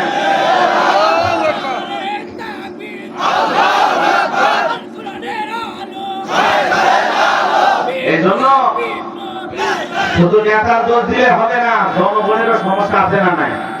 হ্যাঁ, কোন দলে নেতা আমার এক নানি ছিল, নির্বাচনের পরে এলাকায় গেছি, নানা দোয়া করিস, প্রত্যেক বছর যেন একবার করে নির্বাচন হয়, কারণ এক রাতে 4200 টাকা কামায়। নানি 800 টাকা কেমনি পাই? জানিস না, নির্বাচনের আগের রাত যেটাকে বলা হয় কালো রাত, এই নির্বাচনের আগের রাত্রে দরজা এসে নক করে, নানি বাড়িতে আসেন? বল হ্যাঁ। আমি মুখ পাকালো, 500 টাকা দিয়ে ভোট আমার দেবে। ঠিক আছে ভাই, এইভাবে সকাল পর্যন্ত যতবার যা লোক আছে কারো মনে বেজা দেখি ভাই 2 দিন পরে কবরে যাবো, কার মনে দুঃখ দেবো। সকালবেলা ঘুমিয়ে দেখি 4200 টাকা। তাহলে এইরকম কি হওয়া যাবে? ধরে বলেন হওয়া যাবে? অনেকে বলে আমাদের বাড়িতে 6টা ভোট, এই দেওয়ালে ওই দেওয়ালে, C C C C C, এরকম হওয়া যাবে না। আরে সামান্য কয়েকটা টাকার জন্য কি দরকার? একটু ভালো হন না কি? সারা জীবন তো আমরা চাষাবাদ করেই খাই, শ্রম দিয়েই খাই, কষ্ট করেই খাই, ওই সামান্য টাকা না দিয়ে বাঁচবেন? অনেকে টাকা নিয়ে হাজির হবে রাতে রাতে, কোরআন শরীফ নিয়ে অনেক জায়গায় হাজির হয়, বলে কোরআনের উপর হাত রাখ 10 টাকা নিয়ে না। এরকম মুসলমান পরে যখন নির্বাচনে ফেল করে তখন বলে কোরআনের উপরে হাত দিয়ে টাকা দিলাম তাও করতে। এরকম মুনাফিকি করা যাবে? কথা ক্লিয়ার না? ভেজাল আছে? সময় আসছে, আর ভয় করে লাভ আছে? আগে ভয় করি, এই যে ওয়াজ করলাম এই ওয়াজ ওই সময় করছিলাম, আমাকে 9 ঘন্টা ঘরের ভিতরে বন্ধ করে রাখি, এর বুঝে লাগে 9 ঘন্টা হুজুরের ঘুম তো ডান্স তো রাস্তা ঘাটিয়ে দিয়ে ওয়াজ করলেন। আমরা ক্ষমতা কাছে একটু এদিক সেদিক হয়, কিন্তু এগুলো বলার কি আমাদের বিরুদ্ধে আছে, আর কোনো ওয়াজ ছিল না, মহিলার পর্দার ওয়াজ করলেন না, কি বলেন? হাজিও দিলাম উল্টো আপনি আমাদেরকে গালায় গেলেন, আপনি কি গালি দিতে পারেন? খালি একবার বলেছিলাম আজ হোক কাল হোক জালেমদের পতন হবে হবে ইনশাআল্লাহ। আমি তখন বললাম আমি তো জালেম বলছি, জালেম কারা বুঝে এই হলো এদের অবস্থা। মানে আবু জেহেল ফিরআউন নমরুদ এদের নামও যদি ধরে নেওয়া হইতো ওরা ভাবতো হুজুর ঠিক আমাকে ফিরআউনকে ডাকে, ভাই ওই সেই ফিরআউন আর তোর ফিরআউন মিলে না। তোমরা যদি নিজেদেরকে এরকম ভাবো তা আমাদের কিছু করার আছে? চলেন না ভাইয়েরা, আমার কথা আছে কাগজের সুখ মনে মনে কষ্ট হচ্ছে, বিরক্ত হইতেছেন আমার কথায়? সামনে যাই বা জানবো আমার, আমি গুনাহগার যে কথা বলতে চাচ্ছিলাম দিন দিয়ে কথাগুলো বোঝার চেষ্টা করবেন, গভীর মনোযোগ দিয়ে শুনবেন। আল্লাহ নবী দানিয়েল সালাম থেকে বলে শোনো, কোন জাতির মানুষ যদি দাম্ভিকতা করে আল্লাহ তাআলা তাদের ঘাড়ে 2 ধরনের আযাব আর গজব পাঠায়। 1 নাম্বার আসমান জমিনের গজব দিয়ে আল্লাহ তাদেরকে ধ্বংস করে দেয়, আর না হয় তাদের ভাগ্যে জালেম শাসক পাঠায়া দেয়। কথা মনে আছে? এদিক সেদিক যে জায়গায় যায় কেন আবার জায়গা মতো ফিরে যাবে। কি খারাপ লাগতেছে বাবা? বলবো এইবার আল্লাহ রাব্বুল আলামিন ওই বনি ইসরাইল জাতির উপরে জালেম বাদশা বকতে নাসরকে পাঠায়া দিল। বকতে নাসর যখন ক্ষমতার চেয়ারে বসে গেল, বাজার তো আমার রাজ্যের ভিতরে সন্ত্রাসী গায়দায় লুণ্ঠন করতে লাগলো, লুটপাট করে নিতে লাগলো। শুধু তাই নয়, হাজার হাজার মানুষকে জেলখানায় বন্দী করতে লাগলো। 1 নয় 2 নয়, আল্লাহ নবী দানিয়েল সালাম সহ তার 70,000 উম্মতকে জেলখানায় বন্দী করলো। আল্লাহ নবী জেলখানায় কোন জায়গা করে বলেন? নবী যদি জেলখানায় যায়, আজকে যারা নায়েবে রাসূলের ভূমিকা পালন করবে, মাঝে মাঝে এই সুন্নাত তাদেরকে পালন করা লাগবে। মনে রাখবেন আলেম ওলামা জেলখানায় গেলে সম্মান কমে না বাড়ে। জোরে বলেন। সম্মানিত ভাইরা আমার, লম্বা হলে আমি লম্বা করতে চাচ্ছি না, গভীর মনোযোগ দিয়ে শুনবেন। আল্লাহ নবী দানিয়েল দেখে বলে আমার উম্মতেরা, কই গেল তোমাদের দাম্ভিকতা, কই গেল ভালো থাকার দিন, কই গেল তোমাদের অহংকার? উম্মতের চোখের পানি ছেড়ে দিয়ে কাঁদে আর দেখে বলে পয়গম্বর আপনার কথা যদি বলকের মতো সত্য হবে এত তাড়াতাড়ি আমরা বুঝতে পারি নাই। নবী গো, যা করেছি ভুল করেছি অন্যায় করেছি, আপনি আমাদেরকে মাফ করে দেন, এখান থেকে মুক্ত হওয়ার ব্যবস্থা আপনি করে দেন। কথা দিলাম আজ থেকে আপনি যা বলবেন আমরা তাই শুনবো। আল্লাহ নবী দানিয়েল সালাম দেখে বলে শোনো, সত্যি যদি তোমরা তওবা করে ফিরে আসতে চাও তাহলে আজকে রাত 12টার পরে আমি যখন আল্লাহ বলে ডাক দেব, আমার সঙ্গে তোমরা সবাই ঘুম থেকে জাগ্রত হয়ে আল্লাহ বলে ডাক দিবা।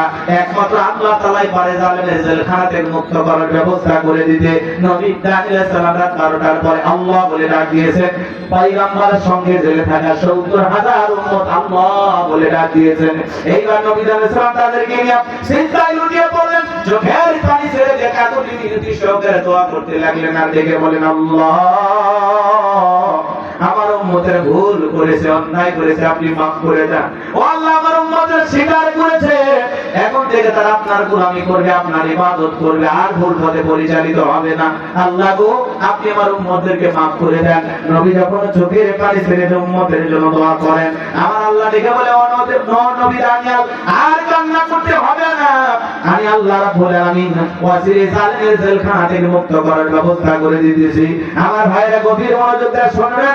এইবার ওই রাত্রিতে আল্লাহ রাব্বুল আলামিন জালিম বাদশা মুক্তির রাসূলকে এমন একটা মারাত্মক ভয়ঙ্কর স্বপ্ন দেখায় দিল। স্বপ্ন দেখার পরে জালেম বাদশা মুক্তির রাসূল ঘুম থেকে চিৎকার মেরে উঠছে।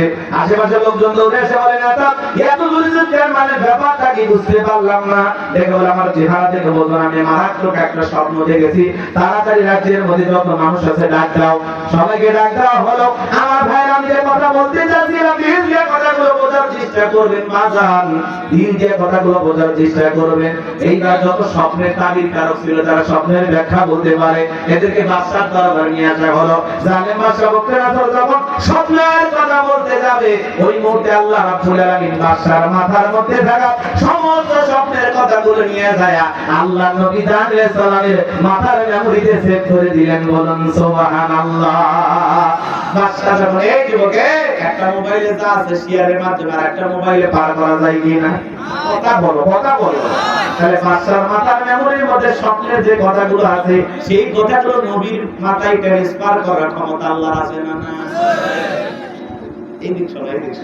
এইবার বাদশা যখন স্বপ্নের কথা বলতে চায়, গতকাল রাতে কি যেন স্বপ্ন দেখলাম আর বলতে পারে না, স্বপ্নের কথা ভুলিয়ে দিলেন তিনি কে? এইবার বাদশা মুহূর্তে রেখে বলে, শোনো, গতকাল রাতে স্বপ্নে কি দেখেছি সেই কথা তোমাদেরকে বলতে হবে, স্বপ্নের ব্যাখ্যাও তোমাদেরকে বলতে হবে। জনগণ ডেকে বলে, বাদশা তো বাগবানি কথা, স্বপ্ন দেখেছেন আপনি, আমরা কিভাবে বলবো? বাদশার স্বপ্নের কথা জনগণ কি জানে? হ্যাঁ, বাদশা কি স্বপ্ন দেখেছে জনগণ কি জানে? আরে ভাই, বাদশা তো দূরের কথা, স্বামী স্ত্রী আপনারা এক ঘাটে ঘুমান না আলাদা? কথা কয় না তো। এ বউ আছে না গেছে? কথা কন না আপনারা? বউ আছে? এখনো হয়নি। দোয়া করি বাবা, আল্লাহ তাআলা ব্যবস্থা করে দেয়। আচ্ছা, ঠিক আছে, শোনেন, বউ আছে? একটু জোরে বলবেন। আপনি যে পুরুষ, আপনার কথা শুনে যদি মনে হয় না পুরুষই আপনারা। লিল্লাহি তাকবীর। এদিকে এদিকে খেয়াল করেন, আপনি স্বামী স্ত্রী একসাথে ঘুমাচ্ছেন, আপনার বউ স্বপ্নে আপনার বাদ দিয়ে আরেকটা ছেলে হাত ধরিয়া রংপুর চিড়িয়াখানায় যা যদি বাদাম খায়, আপনি কি খুশি হবেন? হ্যাঁ, রাগ করবেন না? অনেকে কথা বলে, মানে ভালোভাবে ভাগাভাগি করবেন, রাগ করতেছেন। আপনার স্ত্রী স্বপ্নে আরেকটা ছেলের হাত ধরে সব রংপুর চিড়িয়াখানায় যায় বাদাম খাইতেছে, দৌড়াদৌড়ি করতেছে, তের মেরে কি করতেন? ল্যাট্রিনের ঘাট থেকে ফেলে দিতেন। কথা বলতে গিয়ে না, কিন্তু বউ স্বপ্নে কি দেখে স্বামী জানে না। আবার আপনি আপনার বউকে পাশে নিয়ে ঘুমাচ্ছেন, কিন্তু স্বপ্নে আরেকটা মেয়ের হাত ধুইয়া সাত মাথা যা ফুসকে খাইতেছে। এটা যদি আপনার বউকের মেরে কি করতো? ঝাঁটা দিয়ে ফিরাইতো। কথা বলতে গিয়ে স্বামী স্বপ্নে কি দেখে বউ জানে না, বউ কি স্বপ্ন দেখে স্বামী জানে না। স্বপ্ন তো স্বপ্নই, মাঝে মাঝে আপনারা স্বপ্ন দেখেন, দেখেন না? কথা বলে না তো? মাঝে মাঝে স্বপ্নে দেখেন আপনি মারা গেছেন। হিরো আলম ছিলেন আপনার, হিরো। কথা বলে না? কয়েকদিন আগে আত্মহত্যা নাটক করবে, আত্মহত্যা করে আমার অবশ্য এই নাটকের উপকার হয়েছে। দুই বউ ঢাকা থেকে এসে পুরোত করে নিয়ে আবার নাটক করবে। সেই হিরো আলম আজকে দেখলাম হঠাৎ করে হিরো আলম মারা গেছে। একটা ভিডিও দেখলাম, নাটক তুলে দিছে, শুয়ে আসে মৃত লাশের মতো। হঠাৎ করে সোশ্যাল মিডিয়ায় ভাইরাল হয়ে গেছে, হিরো আলম হঠাৎ করে মৃত্যুবরণ করে, দুনিয়ার মায়া ত্যাগ করে। তো অনেকে খুশি হয়েছে, অনেকে বলছে ঘটনা কতটুকু সত্য। মূলত এই ঘটনা সত্য না মিথ্যা আল্লাহ ভালো জানেন। তবে এরা যেহেতু অভিনেতা, হয়তো এটা কোনো অভিনয়। কথা হঠাৎ করে হিরো আলম মারা গেলে, মারা যায়নি তো, এটা অভিনয়। এটা কি? এটা সোশ্যাল মিডিয়ায় ভাইরাল হয়ে গেল। মাঝে মাঝে হিরো আলমের নাটকটা আপনারা দেখেন, বউ কোরআন শরীফ হাতে ছেড়ে দিচ্ছে, সেই বউ নিয়ে এখন ঘুরতেছে। কি বলবেন? এদের কাছে কি আছে বলেন? এদের কাছে শিক্ষার কিছু আছে না। এরা মনে করে দুনিয়াটাই রং তামাশা, যা ইচ্ছে তাই করবে। তো হঠাৎ করে আজকে হিরো আলমের মৃত্যুর একটা সোশ্যাল মিডিয়াতে ভিডিও ভাইরাল হয়ে গেছে, হঠাৎ করে মারা গেলেন হিরো আলম। অনেকে বলতেছে আলহামদুলিল্লাহ, অনেকে বলতেছে ঘটনা কতটুকু সত্য আমাদের জানাবেন। এক ভাই হুজুর তাইও পোস্ট করছে ফেসবুকে যে হিরোর মারা গেছে, ঘটনা কি সত্য? ওর ভাব সব দিকে মনে হচ্ছে জানাজা পড়াবে। কোথায় বানাবে আপনার এরকম বড় হুজুর যায় এদের জানাজা পড়ালে হবে? হিরো মারা যায়নি, অভিনয়টা অভিনয়, কথা বল না কেন?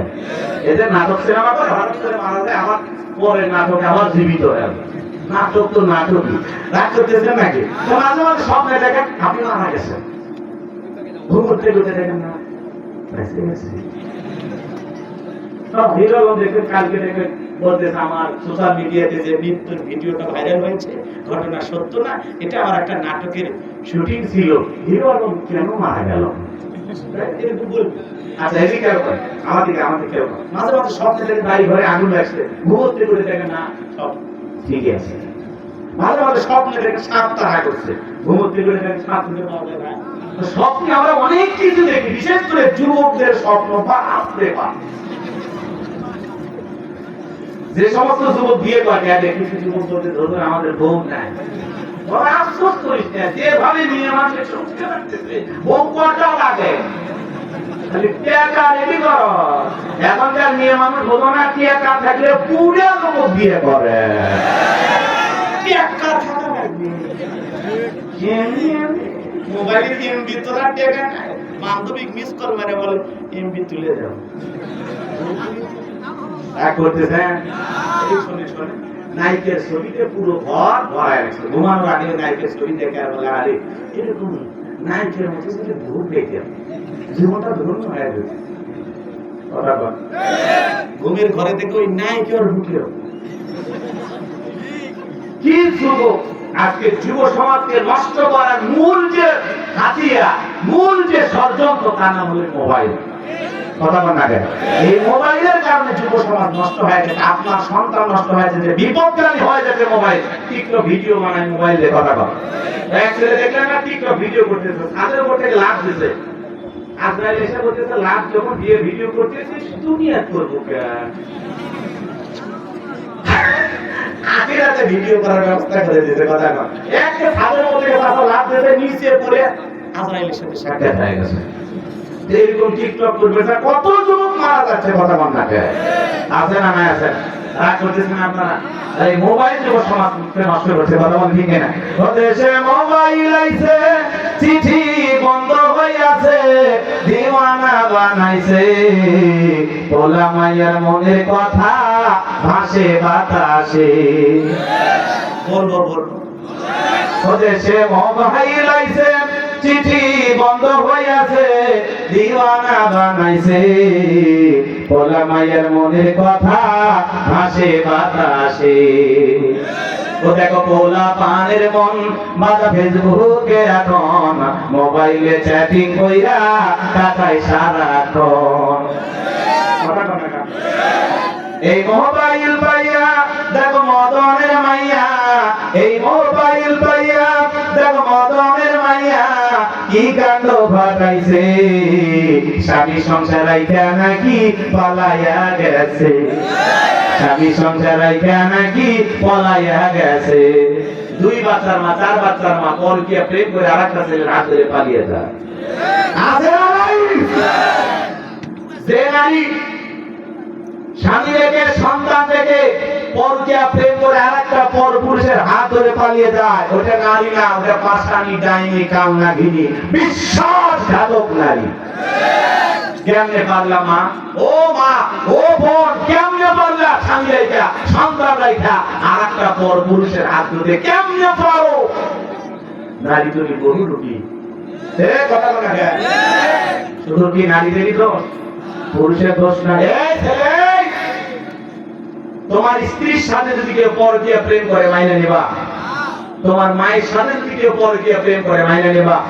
তোমার বোনের সাথে খাওয়া বুকু মানবা না? তুমি যেই নারীর সাথে পরকীয়া প্রেম করো তারও তো স্বামী আছে, সন্তান আছে, সেও তো কারো না কারো স্ত্রী, কারো না কারো মা, কারো না কারো মেয়ে। তোমার কি একটু লজ্জা করে না? এই দুনিয়া থেকে মহিলার অভাব আছে? একটা নারীর স্বামী আছে, জানার পরে তার সাথে পরকীয়া প্রেম করো, তো রুচি যে এই হাসবেন না, হাসির কথা। তুমি যদি সত্যিকার পুরুষ হয়ে থাকো, দেশে কি নারীর অভাব আছে? কত গরিবের মেয়ে সুন্দরী, টাকার অভাবে বিয়ে দিতে পারে না, জানা বেটা বিয়ে করবে। এই যা ভাবি চাচি খালা বুকি এদের দিকে নজর দিস কেন?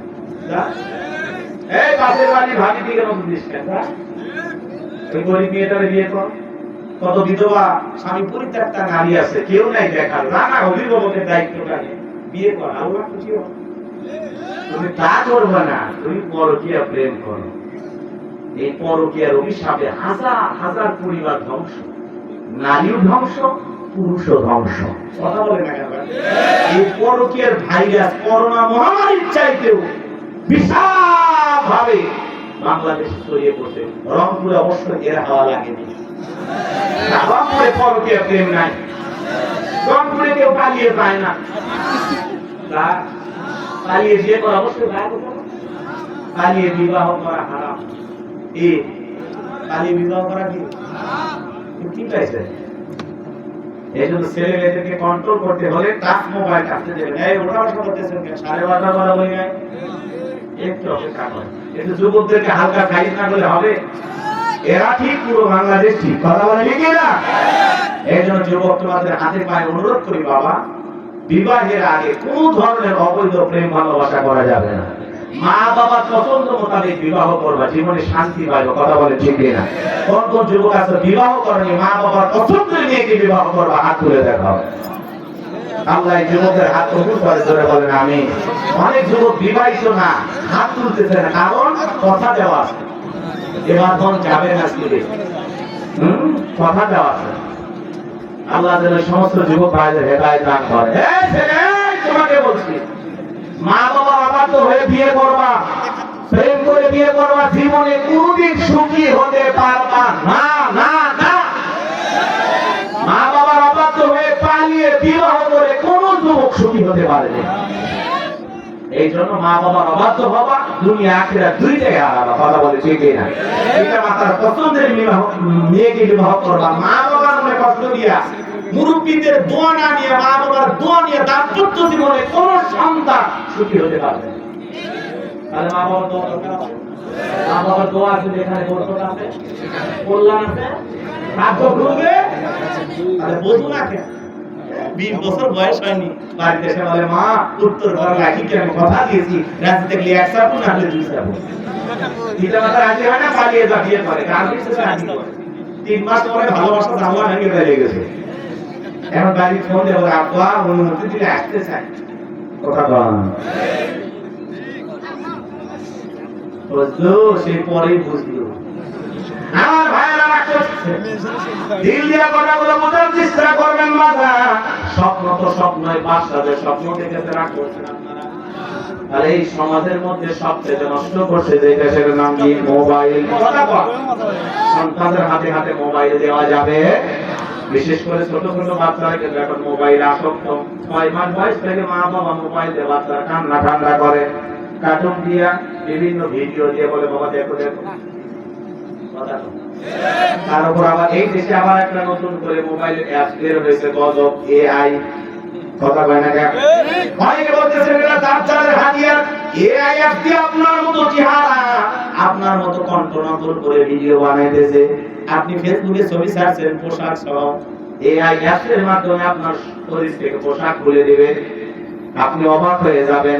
এজন্য মা বোন যারা আছেন, মা খবরদার আপনাদের ছবি যেন ফেসবুকে ছাড়েন না। মা ওই ছবি কিন্তু এমন ভাবে বিকলাঙ্গ করবে, এমন ভাবে পোশাক খুলে ফেলে দেবে, আপনি অবাক হয়ে যাবেন।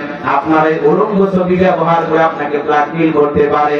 এই জন্য সাবধান, এই অ্যাপ থেকে যুবকদের দূরে থাকার দরকার আছে না নাই? এই অ্যাপ এমন একটা ভয়ঙ্কর রূপ ধারণ করেছে, সব মানুষ পাগল হয়ে গেছে। বিমানে চলে একসাথে খিচুড়ি খেয়েছে, মহিলা সেটাতে, চাচা বিমানে খিচুড়ি খাওয়া যাবে না। বলতেছে বিমানে চলে যাবো, খিচুড়ি খাওয়া যাবে না, গেলাম না তোর বিমানে। এই কথা বলে জানলা ভেঙে চাচা পড়ে গেল। এআই সব দেখেনি আপনারা? এআই ভিডিও করছে, এই যে দেখেন কুষ্টিয়ার রাস্তার কি অবস্থা, রংপুরের রাস্তার কি অবস্থা। তারপরে সংবাদ করতে করতে উনি নিজেই পুড়ে যাচ্ছে। কি দেখেন কি চাচা? এই আয়াত কি বিভিন্ন ভাবে বলতেছে অমুক দলের শতগুণ এই গুণ দেখেন আপনারা যে এগুলো বানাইয়া সোশ্যাল মিডিয়াতে একেবারে নোংরামি চলতেছে। এক মহিলা যা বলতেছে, চাচা আপনি যদি আমার 1 ঘন্টার জন্য পান কি করবেন? এই আয়াত এত জঘন্য জঘন্য ভাবে উপস্থাপন করে পুরো সমাজকে ধ্বংস করে দিচ্ছে। এটা দাজ্জালের রূপ না, দাজ্জাল তো একটা ব্যক্তি, দেখতে মানুষের মতো একচোখ বিশিষ্ট, কপালে লেখা থাকলে কাফের। এটা দাজ্জালের অ্যাপ না, এই অ্যাপটা প্রযুক্তির এত উন্নতি হয়েছে যার কারণে পুরো পৃথিবীর মানুষকে ধ্বংস করে দেওয়ার জন্য এই নতুন অ্যাপটা বের হয়েছে। আপনি পোশাকের ছবি ছাড়বেন, চাইলে এই অ্যাপের মাধ্যমে আপনার শরীর থেকে পুরো পোশাক খুলে দেওয়া সম্ভব। আপনি দেখে আটকে উঠবেন এটা আপনার ছবি নাকি এআই অ্যাপের তৈরি করা ছবি, আপনি বুঝতেই পারবেন না। এই জন্য জাতিকে সাবধান করে দেওয়ার জন্য আমরা এই কথাগুলো বলতেছি। আপনারা এই অ্যাপ থেকে দূরে থাকবেন আর সোশ্যাল মিডিয়াতে নিজের ছবি ছাড়া থেকে বিরত থাকবেন। বিশেষ করে মা বোনেরা ভুল ক্রমেও নিজের ফেসবুক ব্যক্তিগত আইডিতে একটি ছবিও ছাড়বেন না। মা বোনদেরকে সাবধান করে দেওয়ার দরকার আছে না? না, আল্লাহ যেন আমাদেরকে এই জঘন্য এই আয়াত থেকে এই জাতিকে হেফাজত করেন। একটু জোরে বলেন আমিন। আর একটু জোরে বলেন আমিন। কষ্ট হইতেছে আপনাদের? আমার ভাইরা, হে তরুণ যুবকেরা, হাতে হাতে মোবাইল পাইছো, তাই ইচ্ছা তাই বানায় না ভাই। এই জঘন্যতম এই আয়াত থেকে দূরে থাকতে হবে। তোমার কণ্ঠ চেহারা নকল করে তোমাকে বিপদে ফেলতে পারে। আল্লাহ যেন এই জাতিকে বোঝার তৌফিক দান করেন। এটা দাজ্জালের দ্বিতীয় রূপ অনেকে বলতেছেন, আসলে দাজ্জালের এটা রূপ না। দাজ্জাল তো হবে ব্যক্তি দেখতে মানুষের মতো। এই আয়াত হচ্ছে বর্তমান প্রযুক্তির সবচেয়ে উন্নত একটা অ্যাপ, যার মাধ্যমে পুরো পৃথিবীকে পাগল বানানো হচ্ছে। কথা বলে ঠিক না? আল্লাহ যেন এই জাতির যুবক সমাজ, তরুণ তরুণীদেরকে হেফাজত করেন। চিল্লায়া বলেন আমিন। আমি গুনাহগার যে কথা বলতে চাচ্ছিলাম, বাজান দিল দিয়ে কথাগুলো বলবেন। এইবার বাদশার কথা শোনার পরে সমস্ত জনগণ দেখে বলে, বাদশা আপনি স্বপ্নে কি দেখেছেন আমরা কিভাবে বলবো? এইবার বাদশা দেখে বলে, তোমরা নাকি গায়েব জানো। আমি গতকাল রাতে কি স্বপ্ন দেখেছি, এই গায়েবের খবর যদি না দিতে পারো তোমাদের অবস্থা আমি খারাপ করব। বলে তো বাজান, আল্লাহ ছাড়া দুনিয়ার কোন মানুষ কি গায়েব জানে? গায়েবের এলেম একমাত্র কার কাছে? আল্লাহর কাছে। আল্লাহ ছাড়া দুনিয়ার কোন মানুষ গায়েব জানে না। কোন ভণ্ডবীর কাজা বাবা, সাজা বাবা, সাজা বাবা, সালার বাবা, নিকুল বাবা, শিকুল বাবা, অমুক বাবা, তমুক বাবা, পায়খানা বাবা, হঠাৎ বাবা, ল্যাংড়া বাবা, লুলা বাবা, এরা যদি বের হয়ে বলে আমি এটা জানি ওটা জানি, বিশ্বাস করবেন না। কোন পীর যদি বলে আমি গায়েব জানি, মনে রাখবেন ওটা নিঃসন্দেহে ভণ্ড। ওকে নিয়ে যাও অন্ধকার রুমে, আচ্ছা তাহলে পিটায় বলবেন এটা গায়েবী। আর কারো কাছে বলবি না, বললে ধ্বংস হয়ে যাবি। আল্লাহ ছাড়া দুনিয়ার কেউ গায়েব জানে না। বিদায় কোন ভণ্ড পীর বা পীরের কথা এইটা বিশ্বাস করবেন না যে আমি গায়েব জানি। যদি কোন পীর বলেন গায়েব জানি, সেটা ভণ্ড। পীর মুরিদিনে অনেক আলোচনা আমি করি, আজকে সুযোগ নাই, ওইদিকে গেলে লম্বা হবে, সুযোগ নাই। কষ্ট হচ্ছে? তাকবীর দেন, লিল্লাহি তাকবীর। এইবার বাচ্চারা রেখে বলে, সব 7 দিন রাত্রি ম্যাডাম দিলাম, 7 দিনের মধ্যে আমি স্বপ্নে কি দেখেছি স্বপ্নের কথা বলতে হবে, স্বপ্নের ব্যাখ্যাও বলতে হবে। না বলতে পারলে 7 দিন পরে সবাইকে আমি শুলিতে চড়াবো, ফাঁসি দিয়ে মারবো। জনগণ টেনশনে পড়ে গেল, বাচ্চা 7 দিন কেন? 7 বছর সময় দিলে আমরা বলতে পারবো না। জনগণ চলে গেল জেলার জেলখানাতে ঘুরতে। আল্লাহ নবী দানিয়েল দেখে বলে, জেলার এই দিকে আসো, দেখে মনে হয় টেনশনে আসো। এইবার জেলার সব ঘটনা ঘুরে বললো। আল্লাহ নবী দানিয়েল দেখে বলে, শোনো তোমার বাদশার কানে খবর পৌঁছায়া দাও, তোমার বাদশা গতকাল রাত্রে স্বপ্নে কি দেখেছে সেই স্বপ্নের সমস্ত কথা আমার জানা আছে। এই স্বপ্নের ব্যাখ্যা কি হবে দুইটাই আমি জানি। জোরে বলেন মারহাবা। এইবার জেলা দৌড়ে চলে গেল, ও বাদশা টেনশন করা লাগবে না, আপনার টেনশনের ঔষধ পাওয়া গেছে।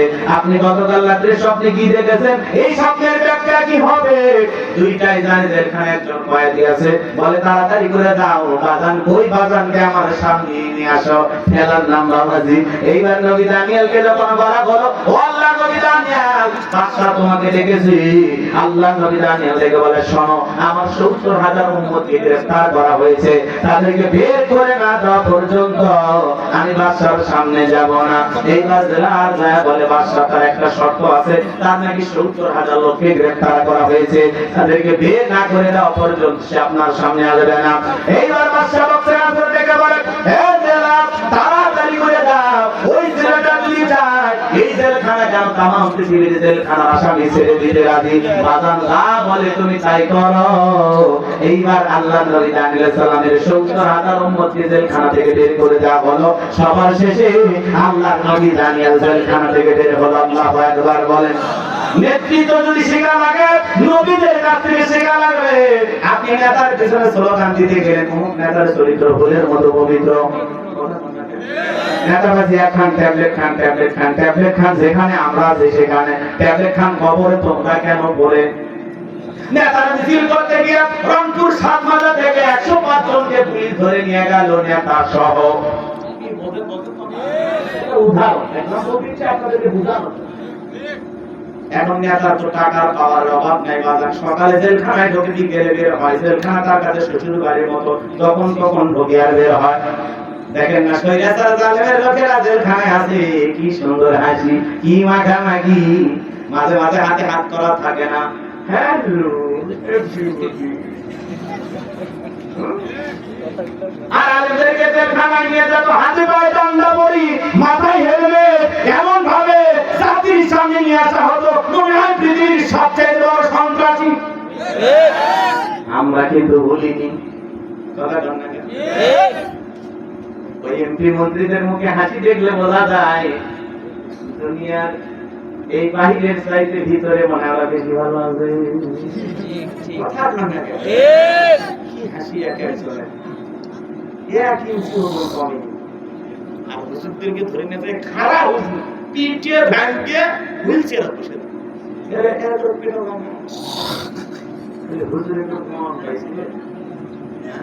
আল্লাহ আছে,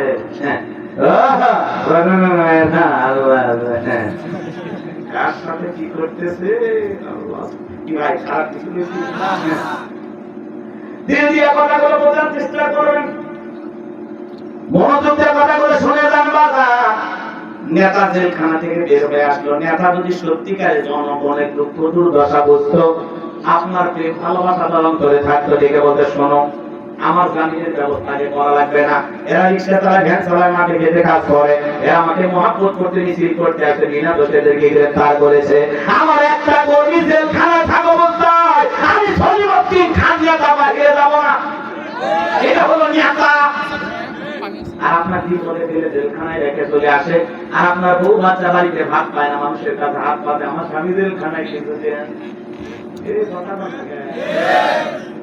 এমন দল, এমন রাজনীতি করা যাবে? সেই নেতা আপনার দুঃখের পাশে দাঁড়াবে, আপনার বিপদে বুক পেতে দেবে, আপনার দুঃখকে নিজের দুঃখ মনে করবে, আপনার কষ্টকে নিজের কষ্ট মনে করবে। যে নেতা আপনার দুর্দিনে পাশে দাঁড়ায়, আপনার বিপদে পাশে দাঁড়ায়, সেই নেতার জন্য আপনার আমার জান হাজির। আপনিও নেতার পক্ষে কাজ করেন, কিন্তু যে নেতা আপনাকে বিপদে ফেলে দূরে থেকে হাসে, এমন নেতাকে নেতা মানা যাবে না।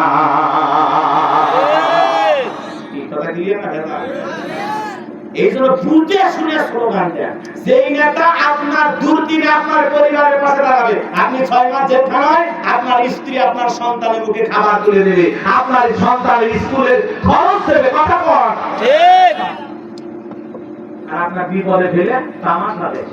এই জন্য রাজনীতিতে সবচাইতে বেশি কষ্ট পায় সাধারণ মানুষ। নেতাদের কোনো কষ্ট নেই, কথা বল না কেন?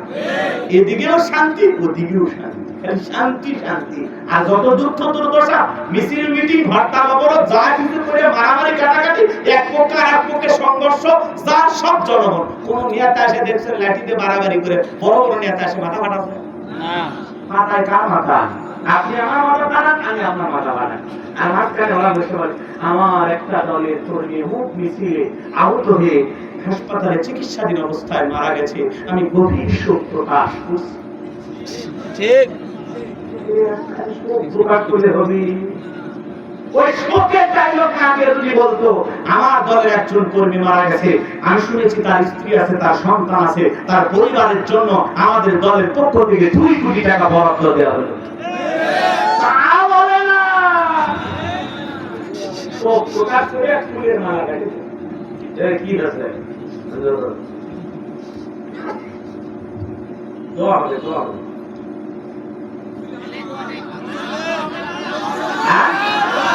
চলবে চলবে। বসে থাকা ওয়াজ 3 ঘন্টা ওয়াজ করলে আমার কষ্ট হবে না। রাগ করতেছেন নাকি? খারাপ কিছু বলতেছি? মাঝে মাঝে বাস্তবতার আলোকে এদিকে একটু হালকা নাড়াতে এটা আর এখন যদি না বলি বলবো বাবা। আর তারপরে এটা রংপুরে মিঠাপুকুরের জমি, সেই জমিনের মানুষ রক্ত দিতেও ভয় করে না। হ্যাঁ, সেই জায়গা কি ঠান্ডা ছবি। আমার ভাইরা দিয়ে যে কথাগুলো বোঝার চেষ্টা করেন, যা করছেন এই জন্য বাজান গো আমার, আমরা সেই নেতার সাথে আছি যেই নেতা আমার লোকের পাশে দাঁড়াবে, আমার সুখকে সুখ মনে করবে, যে আমার হাসি দেখে হাসবে, আমার কান্না দেখে কাঁদবে, এমন নেতার পেছনে স্লোগান দেওয়া দরকার আছে না নাই? চলেন না বাজান সামনের দিকে যে কথা বলতে চাচ্ছিলাম।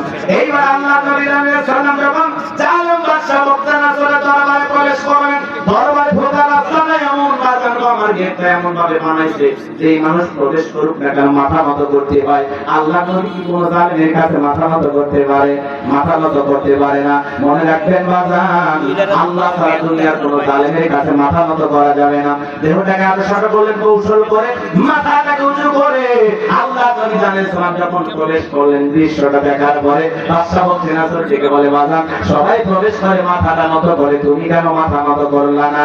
আল্লাহ নবী জানিয়েও ডেকে বলে, আপনার স্বপ্নের কথা, স্বপ্নের ব্যাখ্যা যে আমার মাথার মেমোরিতে সেট করে দিয়েছে, তার কথা হলো তাকে সারা দুনিয়ার আর কারো কাছে মাথা নত করা যাবে না। আর আমি যদি মাথা নত করতাম, আপনার মতো স্বপ্নের কথা ভুলিয়ে দিত, আপনি আমাকে মেরে ফেলতেন, আপনিও টেনশনে মারা যেতেন। এইবার বাদশা মুক্তানাসর ডেকে বলে, বাজান যা করেছো ঠিক করেছো, আসলে তোমার মাথায় বুদ্ধি আছে, আসলেই তুমি একটা বুদ্ধিমান মানুষ। বিপদে পড়ে নবীদেরকে বুদ্ধিমান মনে হয়, বিপদে পড়ে আলেমদের কাছে দোয়া নিতে যায়। এজন্য জাতীয় মসজিদের ইমাম হযরতুল আল্লাহ হযরত মাওলানা আব্দুল মালিক হাফিজাহুল্লাহ তিনি বলেছেন, আমাদের কাছে মানুষ আছে পানি পড়া নেওয়ার জন্য, হুজুর দোয়া করেন, বাস এতটুকুই। জাতীয় কোন ইস্যুতে আলেমদের কাছে পরামর্শ চায় না। জাতীয় মসজিদের খতিব আব্দুল মালিক সাহেব যে কথা বলেছেন, আমরা এই কথার সাথে 100% একমত। বাংলাদেশ বাইতুল মোকাররম মসজিদের সম্মানিত খতিব, জাতীয় মসজিদের খতিব, তিনি বলেছেন যে আমাদের কাছে পানি পড়ার জন্য আসে, হুজুর দোয়া করেন, ভালো থাকেন, এই কথা বলে চলে যায়। কিন্তু জাতীয় কোন ইস্যুর ব্যাপারে কোরআন সুন্নাহর আলোকে কি পরামর্শ দিতে হবে সেই বিষয়ে আমাদের কাছে যে কথা বলতে আসে না। কথা বলে না, এমন কথা বাংলাদেশের কোন ইমাম বলার সাহস পাইছে? এইবার জাতীয় মসজিদ এই দেশের একজন সুনামধন্য আলেম খতিবের দায়িত্ব পেয়েছেন, বিদায় সেখান থেকে হকের আওয়াজ এইভাবে আসবে ইনশাআল্লাহ। তিনি বলেছেন শুধু পানি পড়ার জন্য আসে, দোয়ার জন্য আসে, জাতীয় কোন ইস্যু নিয়ে কেন আমাদেরকে বলে না, হুজুর জাতীয় ইস্যু এই সমস্যা কোরআন হাদিস অনুযায়ী কি সমাধান হবে আমাদেরকে দেন, সেই বিষয়ে আমাদের সাথে কথা বলতে আসে না। কি বলেন? এই কথা বলতে গেলে কি সাহস লাগে না? লাগে। মাওলানা আব্দুল মালিক হাফিজাহুল্লাহ বাংলাদেশে সুনামধন্য একজন আলেম। মানুষটা দেখতে একটু খাটো, কিন্তু এলেমের গভীরতা অনেক লম্বা, অনেক লম্বা। সুবহানাল্লাহ, মাশাআল্লাহ, আল্লাহু আকবার। আমরা একটা যোগ্য খতিব পেয়েছি, আল্লাহ কবুল করুন। আল্লাহ হুজুরের হায়াত বাড়ায় দেন, জোরে বলেন আমিন। এরকম হক কথা বলার মানুষ সমাজে দরকার আছে না? জোরে বলেন দরকার আছে না? এখানে পানি পড়া হুজুরের কাছে নিবা, নির্বাচনের আগে খালি দোয়া চাইবা, কিন্তু হুজুরেরা সমাজের জাতীয় ইস্যু নিয়ে কথা বলতে পারবে না, হুজুরেরা জাতির নেতৃত্ব দিতে পারবে না, এটা অনেকে সহ্য করতে পারে না। কথা বলেন, রাগ করবেন না। আমার ভাইরা দিয়ে কথাগুলো বোঝার চেষ্টা করবেন।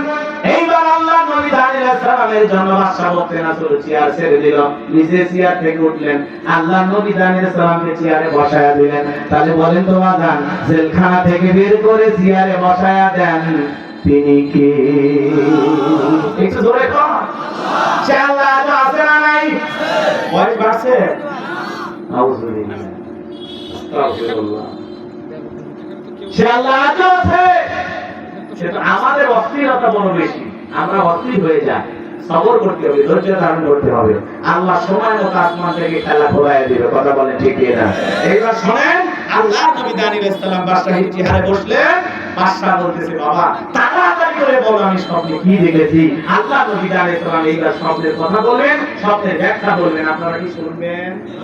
কারা হাত তুলে দেখা তো দেখি। লিল্লাহি তাকবীর। আর আল্লাহ কবুল করুন, ধরে বলুন আমিন।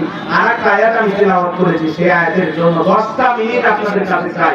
এরপরে আমরা এই দুইটা আলোচনা বাকি রেখেছি, সর্বোচ্চ চেষ্টা করব শেষ করার জন্য। আল্লাহ কবুল করেন, ধরে বলেন আমিন। আর কাকে চলবে না? চলবে না ইনশাআল্লাহ, চলবে তো? তাহলে আরেকটা আয়াত আছে, একটু বলবো রাগ করবে না তো? তাহলে ক্ষমতার মালিকে তাবারাকাল্লাযী বিয়াদিহিল মুলকু ওয়া হুয়া আলা কুল্লি শাইইন কাদির। মহামান্বিত সেই সত্তা যার হাতে সর্বময় কর্তৃত্ব, রাজত্ব, বাবার ক্ষমতা, তিনি হলেন সব বিষয়ের উপরে ক্ষমতাবান। বলেন আল্লাহু আকবার। তার সকল ক্ষমতার একমাত্র মালিক আল্লাহ। 2 নম্বর আয়াতে আল্লাহ রাব্বুল আলামিন বলেন আল্লাযী খালাকাল মাউতা ওয়াল হায়াতা লিয়াবলুয়াকুম আইয়ুকুম আহসানু আমালা ওয়া হুয়াল আজিজুল গফুর। আল্লাহ রাব্বুল আলামিন বলেন আল্লাযী খালাকাল মাউতা ওয়াল হায়াতা, যিনি সৃষ্টি করেছেন মৃত্যু আর জীবন, লিয়াবলুয়াকুম আইয়ুকুম আহসানু আমালা, আমি আল্লাহ পরীক্ষা করে দেখব আমলের দিক দিয়ে কার আমল কত বেশি উত্তম, কার আমল কত বেশি সুন্দর। দিল দিয়ে বুঝবেন রংপুরবাসী, আল্লাহ তাআলা আয়াতের শুরুতে বলেন আল্লাযী খালাকাল মাউতা ওয়াল হায়াতা, যিনি সৃষ্টি করেছেন মৃত্যু আর জীবন। মৃত্যু আর জীবন সৃষ্টি করার মালিক আল্লাহ। এই পৃথিবীতে যত বড় ক্ষমতাধর নেতা হোক না কেন, মৃতকে জীবিত করার ক্ষমতা কারো আছে? শহীদ আবু সাঈদ মারা গেছে, একটা শহীদ আবু সাঈদকে ফিরে দেওয়ার ক্ষমতা কোন নেতার আছে? মুক্তিকে ফিরে দেওয়ার কোন ক্ষমতা নেতার আছে? আমার ভাইরা দিল দিয়া কথাগুলো বোঝার চেষ্টা করবেন বাজান। আমি গুনাহগার যে কথা বলতেছেন, আয়াতের শুরুতে আল্লাহ বলেন আল্লাযী খালাকাল মাউতা ওয়াল হায়াতা, যিনি সৃষ্টি করেছেন মৃত্যু আর জীবন। সর্বপ্রথম আল্লাহ তাআলা মৃত্যুর কথা কেন বললেন বাজান? এই দুনিয়াতে আসার একটা সিরিয়াল আছে, যাওয়ার কিন্তু কোনো সিরিয়াল নাই। বাবা আসছে, তার আগে দাদা আসছে, দাদার পরে বাবা আসছে, বাবার পরে আমি আসলাম, আমার পরে আমার সন্তানরা আসলো। কিন্তু যাওয়ার বেলায় দাদার আগে নাতি চলে যায়, বাবার আগে সন্তান চলে যায়, বাবার কাঁধে সন্তানের লাশ। এটা হলো পৃথিবীর সবচেয়ে ভারী বোঝা। একটা সন্তানের জন্য কত দরদ, কত ভালোবাসা একজন বাবা ছাড়া কেউ জানে না। একটা সন্তানের সবচেয়ে কল্যাণকারী মানুষ, তার নাম কি? সন্তানের সবচেয়ে ভালো চাই কে? বাবা। যুবক শোনো শোনো শোনো, কি রাগ করছেন? 10টা মিনিট চাইছি, আলাদা করেন।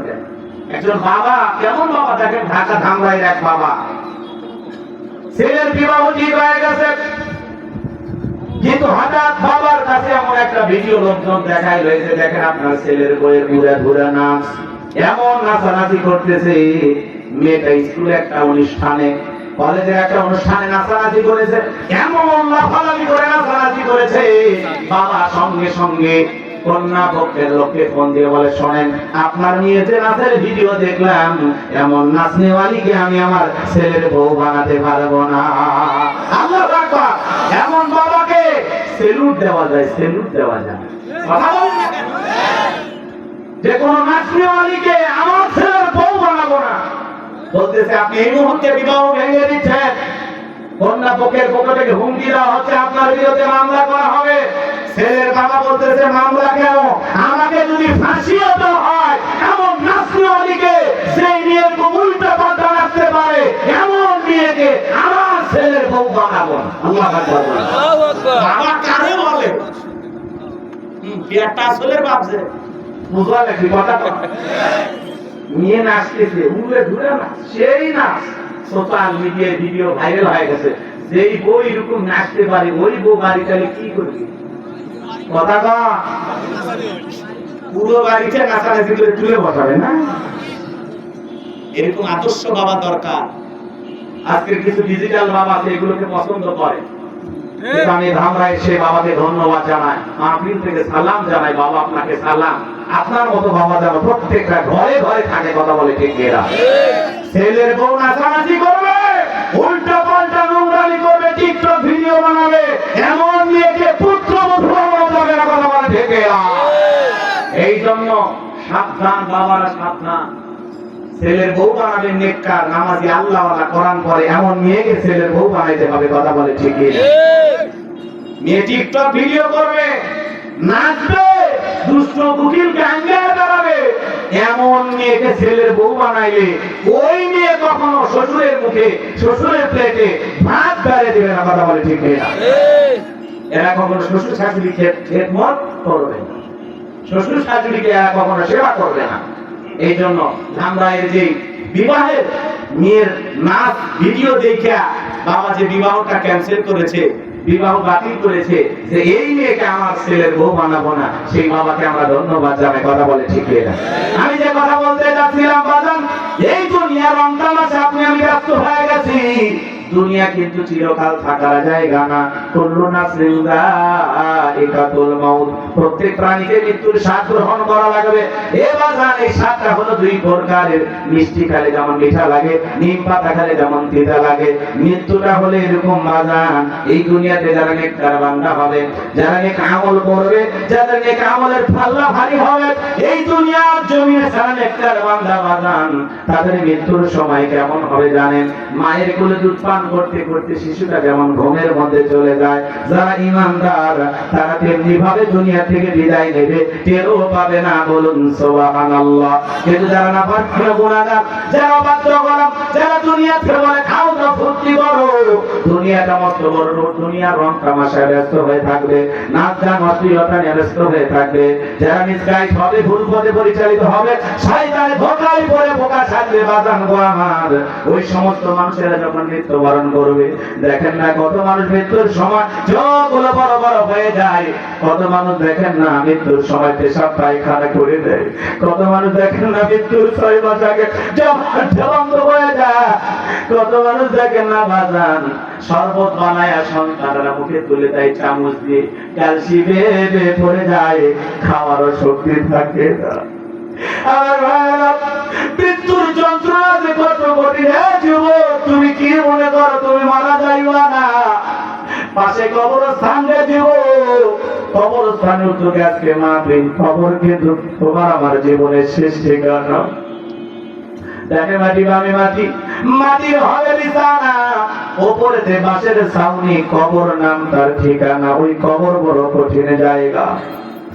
আজকে তুমি দুনিয়াতে বসে মাহফিল শুনতেছ, এই মুহূর্তে কেউ আছে টিভির সামনে, কেউ বা সিনেমা হলে, কেউ বা রাস্তাঘাটে, কেউ বা গান বাজনা নিয়ে ব্যস্ত।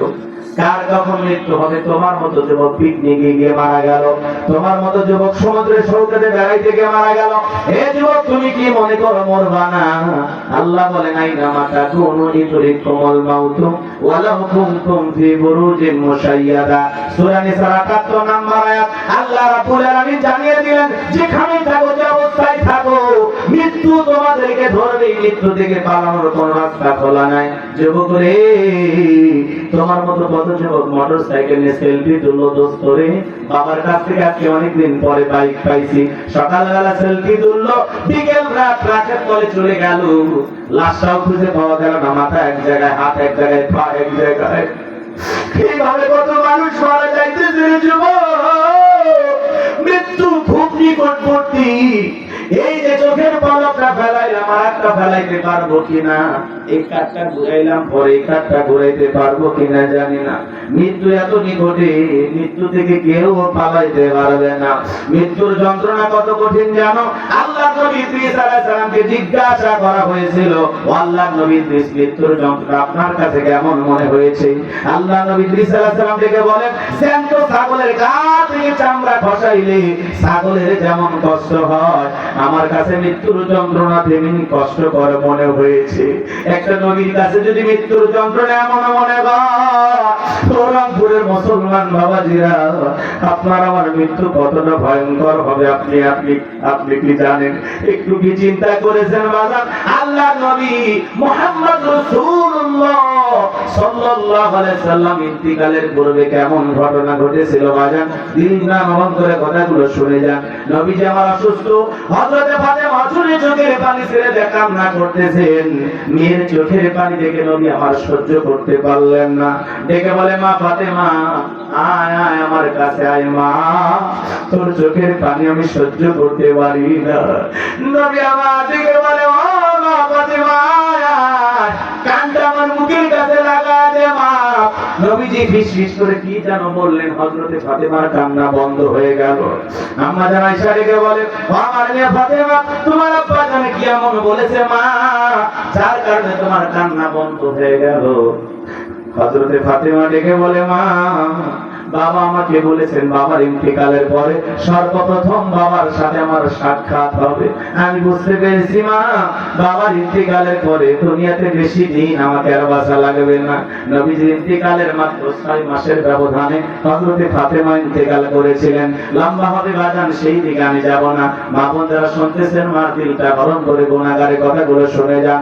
বিশ্ব নবীর কাছে জিবরাইল আসেন, নবীকে সালাম দিলেন, আসসালামু আলাইকুম ইয়া রাসূলুল্লাহ ইয়া হাবিবাল্লাহ হুজুর আল্লাহ তাআলা জানতে চেয়েছেন আপনি কেমন আছেন। নবী দেখে বলে জিবরাইল আল্লাহ জানার পরেও জানতে চাই আমি কেমন আছি। আমি আগের চাইতে অনেকটা সুস্থ আছি আলহামদুলিল্লাহ। আমার ভাইরা কিছুক্ষণ পরে আবার জিবরাইল আসেন, দেখে বলে নবী গো নবী আজকে আপনার দুয়ারে এমন একজন ফেরেশতা আসছে গো নবী, দুনিয়ার কারো বাড়িতে ঢোকার অনুমতি লাগে না, আপনার অনুমতির অপেক্ষায় দাঁড়িয়ে আছে। নবী আপনি অনুমতি দিলে সে প্রবেশ করবে, তার নাম হলো মালাকুল মউত আজরাইল। নবীজি অনুমতি দিলেন, মালাকুল মউত প্রবেশ করলেন, নবীজিকে সালাম দিলেন, আসসালামু আলাইকুম ইয়া রাসূলুল্লাহ ইয়া হাবিবাল্লাহ হুজুর। নবী গো আপনি যদি অনুমতি দেন আমি আপনার রূহটা বের করব, আর আপনি যদি অনুমতি না দেন আমি এখান থেকে চলে যাব। আমার আল্লাহ আমাকে বলেছেন হে মালাকুল মউত আমার বন্ধু যদি অনুমতি দেয় বন্ধুর রূহটা বের করবা, আর বন্ধু যদি অনুমতি না দেয় হে মালাকুল মউত এক মুহূর্ত দেরি করবে না। আমার বন্ধুর যতদিন মনে চায় ততদিন আমার বন্ধু দুনিয়াতে থাকবে। চিৎকার করে বলুন সুবহানাল্লাহ। নবী আমার দেখে বলে যাওয়ার পরে কি আর কোনদিন আসবে না?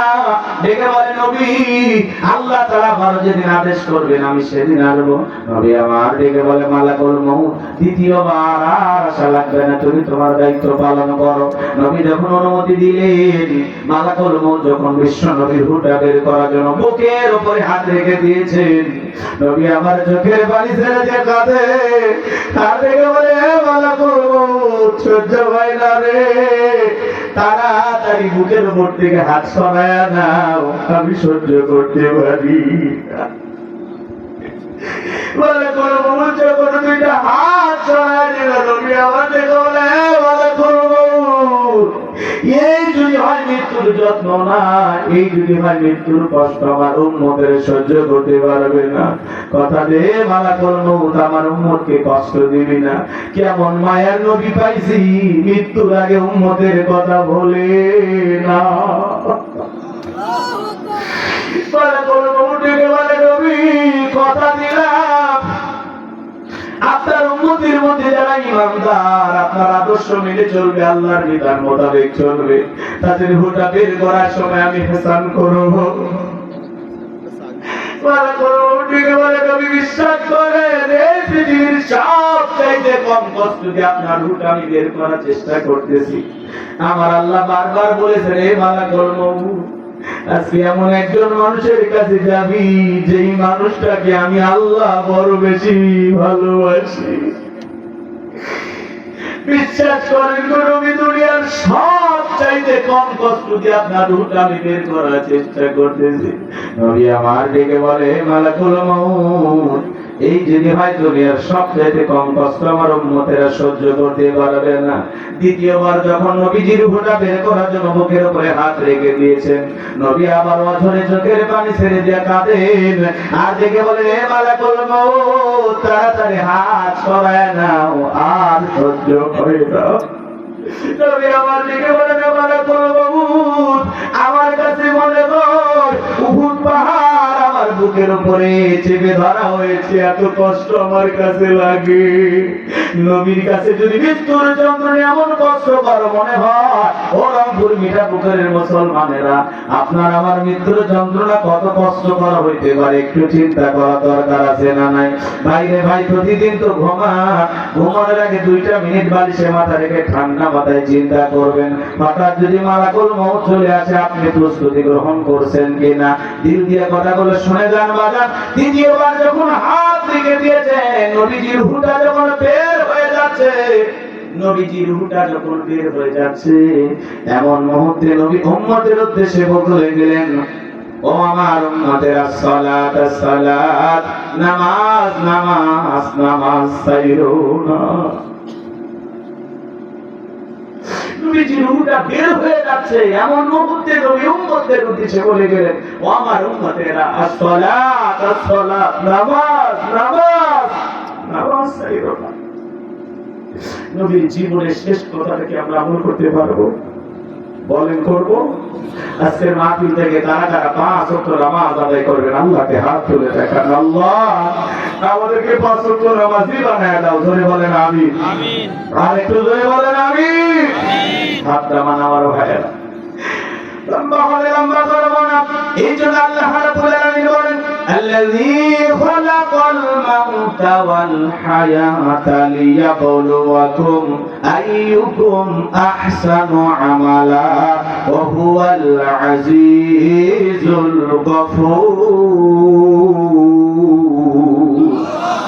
যিনি সৃষ্টি করেছেন মৃত্যু আর জীবন, আল্লাহ রাব্বুল আলামিন পরীক্ষা করে দেখেন আমলের দিক দিয়ে কার আমল কত বেশি উত্তম, কার আমল কত বেশি সুন্দর। যার আমল ভালো তার আখিরাত ভালো, যার আমল সুন্দর তার আখিরাত সুন্দর হবে। এই জন্য বাজার নেক আমলের পাল্লা ভারী করা লাগবে। এই যুবকরাম তামাশায় মেতে থাকলে হবে না। তুমি যদি 7 দিনের সফরে কক্সবাজার চলে যাও, তোমার একটা ব্যাগ থাকে, প্রয়োজনে কাপড় থাকে, মোবাইল চার্জার, কত না কিছু থাকে, প্রস্তুতির একটা ব্যাগ থাকে কিনা? সফর মাত্র 7 দিন। 7 দিনের জন্য যদি একটা ব্যাগের প্রয়োজন হয়, পরকাল সফরে যাব, সেই জীবনের শুরু আছে শেষ নাই, সেই জীবনের জন্য আমলের একটা ব্যাগ নিয়ে যাওয়া দরকার আছে না নাই? একটু উদাহরণ দিয়ে কথা বোঝানোর জন্য বলতেছি বাজান, দেখেন তো এই আমলের ব্যাগের ভিতরে নামাজ আছে কিনা, রোজা আছে কিনা, হজ আছে কিনা, যাকাত আছে কিনা, দান খয়রাত আছে কিনা, পিতা মাতার খেদমত আছে কিনা, স্ত্রীর সাথে ভালো ব্যবহার করেছেন কিনা, সন্তানদের হক আদায় করেছেন কিনা, আত্মীয় স্বজনের হক আদায় করেছেন কিনা, পাড়া প্রতিবেশীর সাথে ভালো আচরণ করেছেন কিনা? একটু দেখেন তো বাজান, নিজের জীবনের হিসাব আল্লাহর কাছে যাওয়ার আগে দুনিয়াতে একটু হিসাব করে যাওয়া দরকার আছে না নাই? কি খারাপ লাগে? কষ্ট পাইতেছে? হিসাব দিতে হবে মালিকের কাছে। এ বাজার, সোনার মক্কা মদিনায় গেলাম, আজান দিলে মানুষ দোকানদারি বন্ধ করে যায়, নামাজ লক্ষ লক্ষ মানুষ নামাজ আদায় করতেছে, কোনো হট্টগোল নাই, খানায় কাবা তওয়াফ করতেছে, যে যার মতো কান্না করতেছে, মালিকের কাছে চাইতেছে। মানুষ ইবাদতে ব্যস্ত, আল্লাহকে পাওয়ার জন্য। রাত 2টা বলে, 3টা বলে, 4টা বলে যাবেন বাইতুল্লাহ, চতুর্দিক দিয়ে লক্ষ লক্ষ মানুষ তখনও তাহাজ্জুদে কাঁদে আল্লাহর কাছে। কেমন দেশ, নারী পুরুষ একত্রে ঘুরতেছে, কেউ কারো দিকে ফিরেও তাকায় না। একটা নারী রাতে 1টা 2টা 3টার দিকে যাচ্ছে, নিরাপত্তার কোনো সমস্যা নাই, সুবহানাল্লাহ বলে। আর বাংলাদেশে আজকে একটা গার্মেন্টস কর্মী, গার্মেন্টসে চাকরি করে, সেই মহিলা এসে ডিপজলের বিরুদ্ধে বলতেছে, অমুক মানুষ আমার গায়ে এসিড নিক্ষেপ করছে। সেন আমার ভিলেন আছে ডিপজল, ডিপজল চেনেন না? আহা, সে নাকি এসিড মারছে এই গার্মেন্টসে, নির্ভর কর্মী। ঘটনা কতটুকু সত্য মিথ্যা তদন্ত করে প্রশাসন অবশ্যই যাবে। অবশেষে সেই গার্মেন্টস কর্মী ডিপজলের বিরুদ্ধে মামলা দায়ের করছে।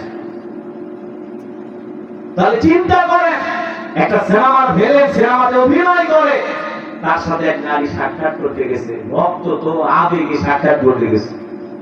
ডিপজল বলতেছে, ছোট লোককে এবার দেখলো, এর ফিটাও ভাঙলো, কি করছে না করছে। এখন ডিপজলের বিরুদ্ধে এটা ষড়যন্ত্র হতে পারে, ও আবার বলবে যে আমার বিরুদ্ধে এটা ষড়যন্ত্র করতেছে। এই যে নাটক সিনেমা দেশে চলতেছে, মাঝে মাঝে দেখেন না, মিথ্যা অভিযোগ দিয়া নিরাপরাধ মানুষকে জেলখানায় দেয়, আবার হাজারো অপরাধী সে বুক ফুলিয়ে ঘুরতেছে, তাকে ধরার কেউ নাই, কথা বলে ঠিক না? এই নারী গার্মেন্টস কর্মী ডিপজলের বিরুদ্ধে মিথ্যা মামলা দায়ের করেছে। মিথ্যা সত্য আল্লাহ ভালো জানে, এটা তদন্ত করে অবশ্যই প্রশাসন দেখবে। কিন্তু সত্যি যদি এই নারীটার উপরে নির্যাতন করা হয়, তার দেহের উপরে এসিড নিক্ষেপ করা হয়েছে, সত্যি যদি ঘটনা ঘটায়, অবশ্যই সে যত প্রভাবশালী হোক, সে ডিপজল হোক আর ডিপজলের বাপ হোক, তারও বিচার বাংলাদেশে হওয়া দরকার আছে না নাই?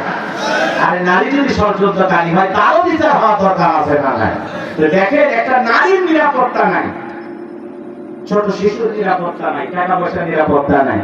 আর দেখেন আফগানিস্তান আমেরিকাকে বিদায় করে আল্লাহর বিধান দিয়ে যখন এই তালেবান সরকার রাষ্ট্র পরিচালনা করতেছে, পলিথিনের ব্যাগি করে নিয়ে লাখ লাখ টাকা নিয়ে ঘুরতেছে। আল্লাহু আকবার বলে। সোনার মক্কা মদিনা আল্লাহ তাআলা গোলামকে নিল, রাতে একটা বলে, দুইটা বলে, কোটি কোটি টাকার স্বর্ণের দোকান। আহারে একটা টাকায় শুনলাম না চিন্তাই হয়েছে, চুরি হয়েছে। কি দেশ! আলহামদুলিল্লাহ, আল্লাহ কোরআনের শাসন ব্যবস্থা জমিনে কায়েম করলে খুব শান্তি পাওয়া যায়। কথা বলে না? মোবাইল পড়ে গেছে, হাজার হাজার মানুষের মোবাইল পড়ে যায়, তুলে নিয়ে যায়, পুলিশের হাতে দিয়ে বলে, ভাই মোবাইল পাইছি না, টাকা পাইছি না, কেউ পকেটে তোলে না। আর এই দেশে হ্যাঁ, ভালো একটা টিস্যু রাস্তায় ফেলে দিলে পরে যা খুঁজে পাওয়া যাবে না। কথা বলেন না কেন? একটা সারাদিনে গল্প শোনেন না? আগে অনেক গল্প করতাম। রংপুর থেকে রওনা করছে ঢাকা, মাঝপথে এমন অবস্থা, ড্রাইভারকে বলতেছে, ভাই আল্লাহর রাস্তায় একটু থামেন, খুব চাপ দিচ্ছে ভাই। বলছে না, এখন ব্রেক হবে। পিছনে সিট ছিল ফাঁকা, ওই জায়গায় রুমালের ভিতরে, পলিথিনের ভিতরে কাঁচটা সাইডে রুমাল দিয়ে মরায়া জামালাতে ফেলাই দিছে। চিন্তা করতেছে ঢাকায় যাওয়া যে বাস, এখান থেকে রুমালে মোড়া কি করলো, আর এখন মোটরসাইকেলে ব্রেক করছে। এদিক ওদিক টাকায় আস্তে করে রুমালটা তুলে ব্যাগে রাখে, মনে করতেছে রুমালটা নতুন, ভিতরে মালটাও নতুন। কথা জানে এইবার রুমালটা বাড়িতে চলে গেছে, ভাই এদিক ওদিক টাকায় কিন্তু না দেখে, এইবার রুমাল খোলা শুরু করছে। রুমাল খোলার পরে দেখে, উনি বাবা পলিথিনের ভিতরে ঢুকতেই জন্য একটা পায়খানা রুমালে মুড়ে ফেলে দিলে বাংলাদেশে খুঁজে পাওয়া যায় না। আর লক্ষ টাকার আইফোন সৌদি আরবের রাস্তাঘাটে পড়ে থাকে, কেউ নিয়ে যায় না। আল্লাহু আকবার! এমন দেশ করতে চান তাহলে আগে আল্লাহ কোরআন জোরে বলেন, কি লাগবে? তাহলে নারীদের নিরাপত্তা থাকবে, শিশুদের নিরাপত্তা থাকবে, সকল মানুষ শান্তিতে বসবাস করবে। কথা বলে ঠিক না? এমন সমাজ রাষ্ট্র করতে রাজি আছেন তো ইনশাআল্লাহ? কারা কারা হাত তুলে দেখান। হ্যাঁ, আল্লাহ কবুল করুন। ধরে বলুন আমি। আপনার ভাই অনেক কথা বলা ছিল, কষ্ট পাচ্ছেন আপনারা, এই জন্য আমলের বিকল্প নাই। আপনি নামাজ পড়বেন, আপনার লাভ। ছেলেটাকে নামাজি বানান, মেয়েটাকে নামাজি বানান, স্ত্রীকে নামাজি বানান। চাচা চাচা, ও চাচা, বসেন বাজার, এক মিনিট দোয়া, এক মিনিট দোয়া। বাজার একটু দোয়া নিয়ে যান। বললাম না কয়েকদিন আগে হজের সফর থেকে আসছি, বাজার একটু দোয়া নিয়ে যান। কষ্ট হয়? বিরক্ত হয়েছেন আমার কথা? বাস্তবতার আলোকে কথা বলেছি বাজার। এই কর্তৃপক্ষের ভাইরা বারবার অনুরোধ করতেছেন যে শেষে যদি একটু কালেকশন করা যায়। তো যদি আপনাদের, আমি বলি না আর ওইভাবে বলবো না, উঠবেন না, দয়া করে উঠবেন না। যদি কেউ দেওয়ার থাকে দিয়ে দেবেন ইনশাআল্লাহ, যেহেতু কবরস্থান উন্নতি করবে মাহফিল। আর এই ওয়াজের সাউন্ড সিস্টেম দোয়া চেয়েছেন, ওনাদের শেষে ইনশাআল্লাহ দোয়া করা হবে, ওনাদের জন্য দোয়া করা হবে ইনশাআল্লাহ। আল্লাহ তাদের ব্যবসায় বরকত দান করুন। জোরে বলুন আমিন।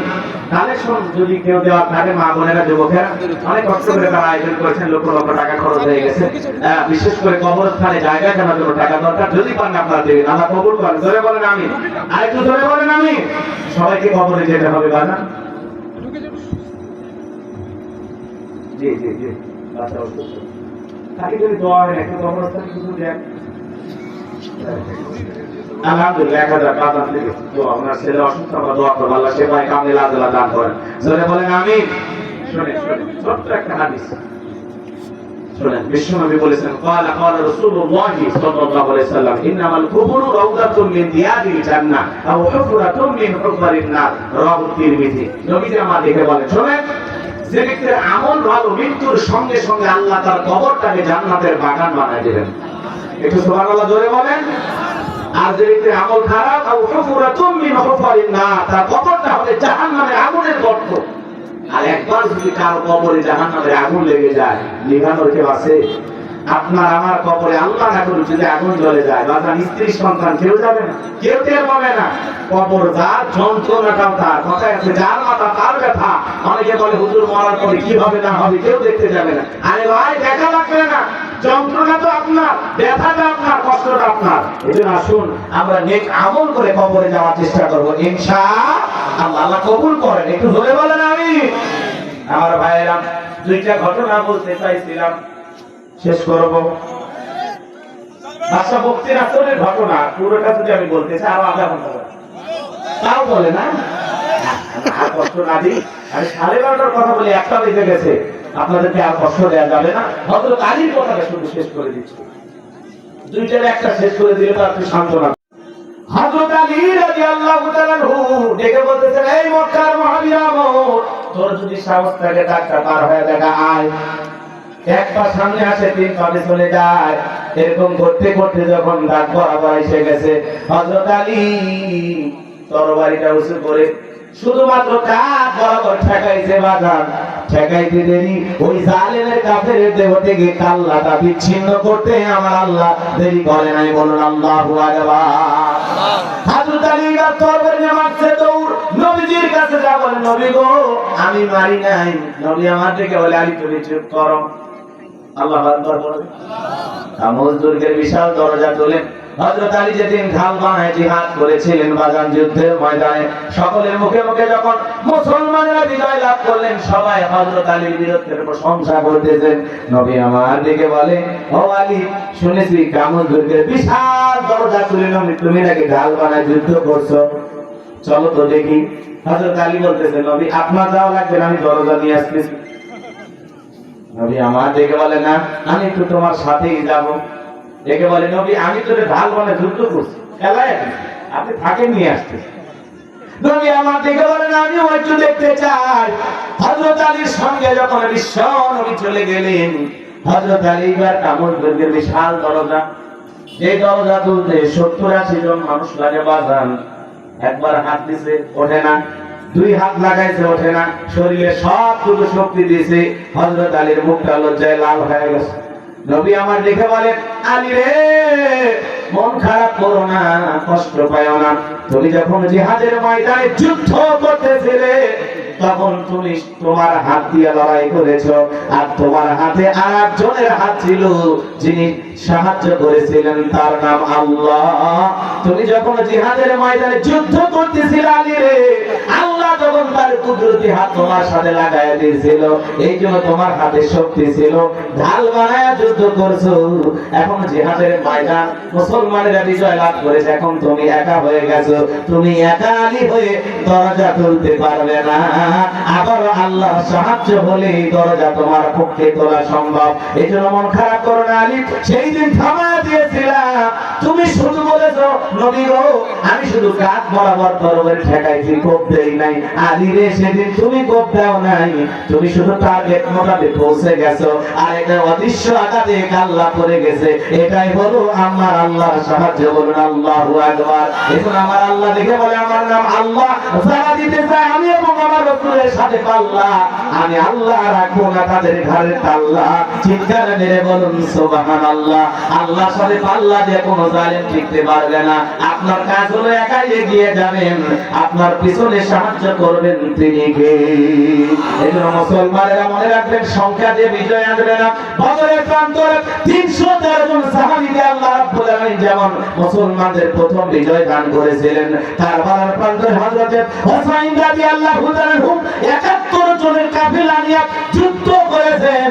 জালেমের কাছে মাথা নত করেন নাই, খেলাফত প্রতিষ্ঠিত করার জন্য লড়াই করেছেন। দেহ থেকে কাল্লাটা আলাদা করা হয়েছে, 14 শিশুকে তীর নিক্ষেপ করে হত্যা করা হয়েছে।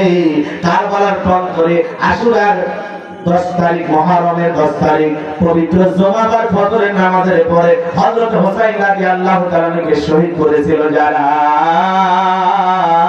মাত্র কিছুদিনের ব্যবধানে তার একটা বিশাল বাহিনী, মুক্তাকার সাফাকার বাহিনীর হাতে নির্মমভাবে তারা মৃত্যুবরণ করেছিল। আর 4 বছরের মধ্যে ইয়াজিদ মৃত্যুবরণ করেছিল, তার সন্তান মুআবিয়া মৃত্যুবরণ করেছিল। তাদের বংশ থেকে আর কোনোদিন কোনো শাসক পৃথিবীর জমিনে আর নেতা হতে পারে নাই। বাহ্য দৃষ্টিকোণ থেকে মনে হয়েছিল হযরত হুসাইন পরাজয় বরণ করেছিল, আসলে সেদিন হযরত হুসাইন বিজয় লাভ করেছিল। আজও হাসান হুসাইনের প্রেম ভালোবাসা আমাদের অন্তরে আছে, আছে না নাই? আজও বাংলাদেশের বিভিন্ন গ্রামে গ্রামে হাসান হুসাইন নাম খুঁজে পাওয়া যায়, কিন্তু একটা ইয়াজিদ খুঁজে পাওয়া যায় না। এমনকি একটা কুকুরের নামও কেউ ইয়াজিদ রাখে না। এই জন্য হযরত হুসাইন রাদিয়াল্লাহু তাআলা কারবালার প্রান্তর নির্মমভাবে তাকে শহীদ করা হয়েছে। সেই ইতিহাস, সেই ঘটনা বলতে গেলে আরো 2 ঘন্টা লাগবে, ওই দিকে আর গেলাম না। যেহেতু আমি শুনেছি এখানে আলোচনা হয়েছে, এজন্য আমি দিকে কাজ দেই নাই। কথা বুঝতে পেরেছেন? এজন্য আল্লাহ পাক আমাদের সবাইকে হযরত হুসাইন রাদিয়াল্লাহু তাআলা নবীজির সুন্নাত, আল্লাহর এই জমিনে খেলাফতকে প্রতিষ্ঠিত করার জন্য, আল্লাহর বিধানকে প্রতিষ্ঠিত করার জন্য একেবারে জীবন দিয়েছেন, শাহাদাত বরণ করেছেন। হযরত হুসাইনের প্রেম ভালোবাসা নিয়ে আমাদেরকে ঐক্যবদ্ধ হতে হবে। আল্লাহর এই জমিনে আল্লাহর দ্বীনকে প্রতিষ্ঠিত করার জন্য, কোরআনের সমাজ ব্যবস্থা কায়েম করার জন্য আমরা হযরত হুসাইনের উত্তরসূরি হিসাবে জীবন দিতে প্রস্তুত। কারা কারা হাত তুলে আল্লাহকে দেখা লিল্লাহি তাকবীর।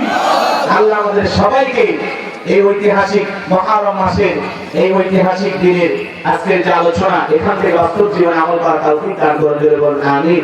আশুরা বলতে আমরা শুধুমাত্র হযরত হুসাইনের ঘটনা না, এর আগে বাংলাদেশে এদিকের ঘটনা, আমি যে কথাগুলো বলেছি অনেক জায়গায় আলোচনা হয়েছে, বাংলাদেশে অনেক জায়গায় আলোচনা করেছি, আপনারা নেটে সার্চ দিয়ে আলোচনা শুনতে পারবেন। ঐতিহাসিক আরো 10টি ঘটনা মুহররম, এই ঘটনা ঘটার পূর্বে আশুরা ঐতিহাসিক 10টা ঘটনা।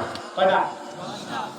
2 মিনিট করে হয়, তাও তার বেশি অতএব আর দরকার নাই, বেঁচে থাকলে আবার দেখা হবে ইনশাআল্লাহ। আর এটা বলে আমার অনেক জায়গায় প্রোগ্রাম নেওয়া আছে। এটা একটা দোয়ার মাহফিল, ভাই বলেছিলেন, আমরা এসেছি। বিশেষ করে আমার অত্যন্ত কাছের মহাব্বতের আমার প্রিয় ভাই মাওলানা আশরাফুল ইসলাম আশরাফি, ওই এমন ভাবে অনুরোধ করে, অনুরোধ আমি ফেলতে পারি না, এই জন্য এসেছি। আল্লাহ পাক আমাদের সবাইকে আশা বসাকে কবুল করুন, ভাইদের আয়োজনে কবুল করুন। বিশেষ করে ওয়াজিদ সাউন্ড ব্যবসা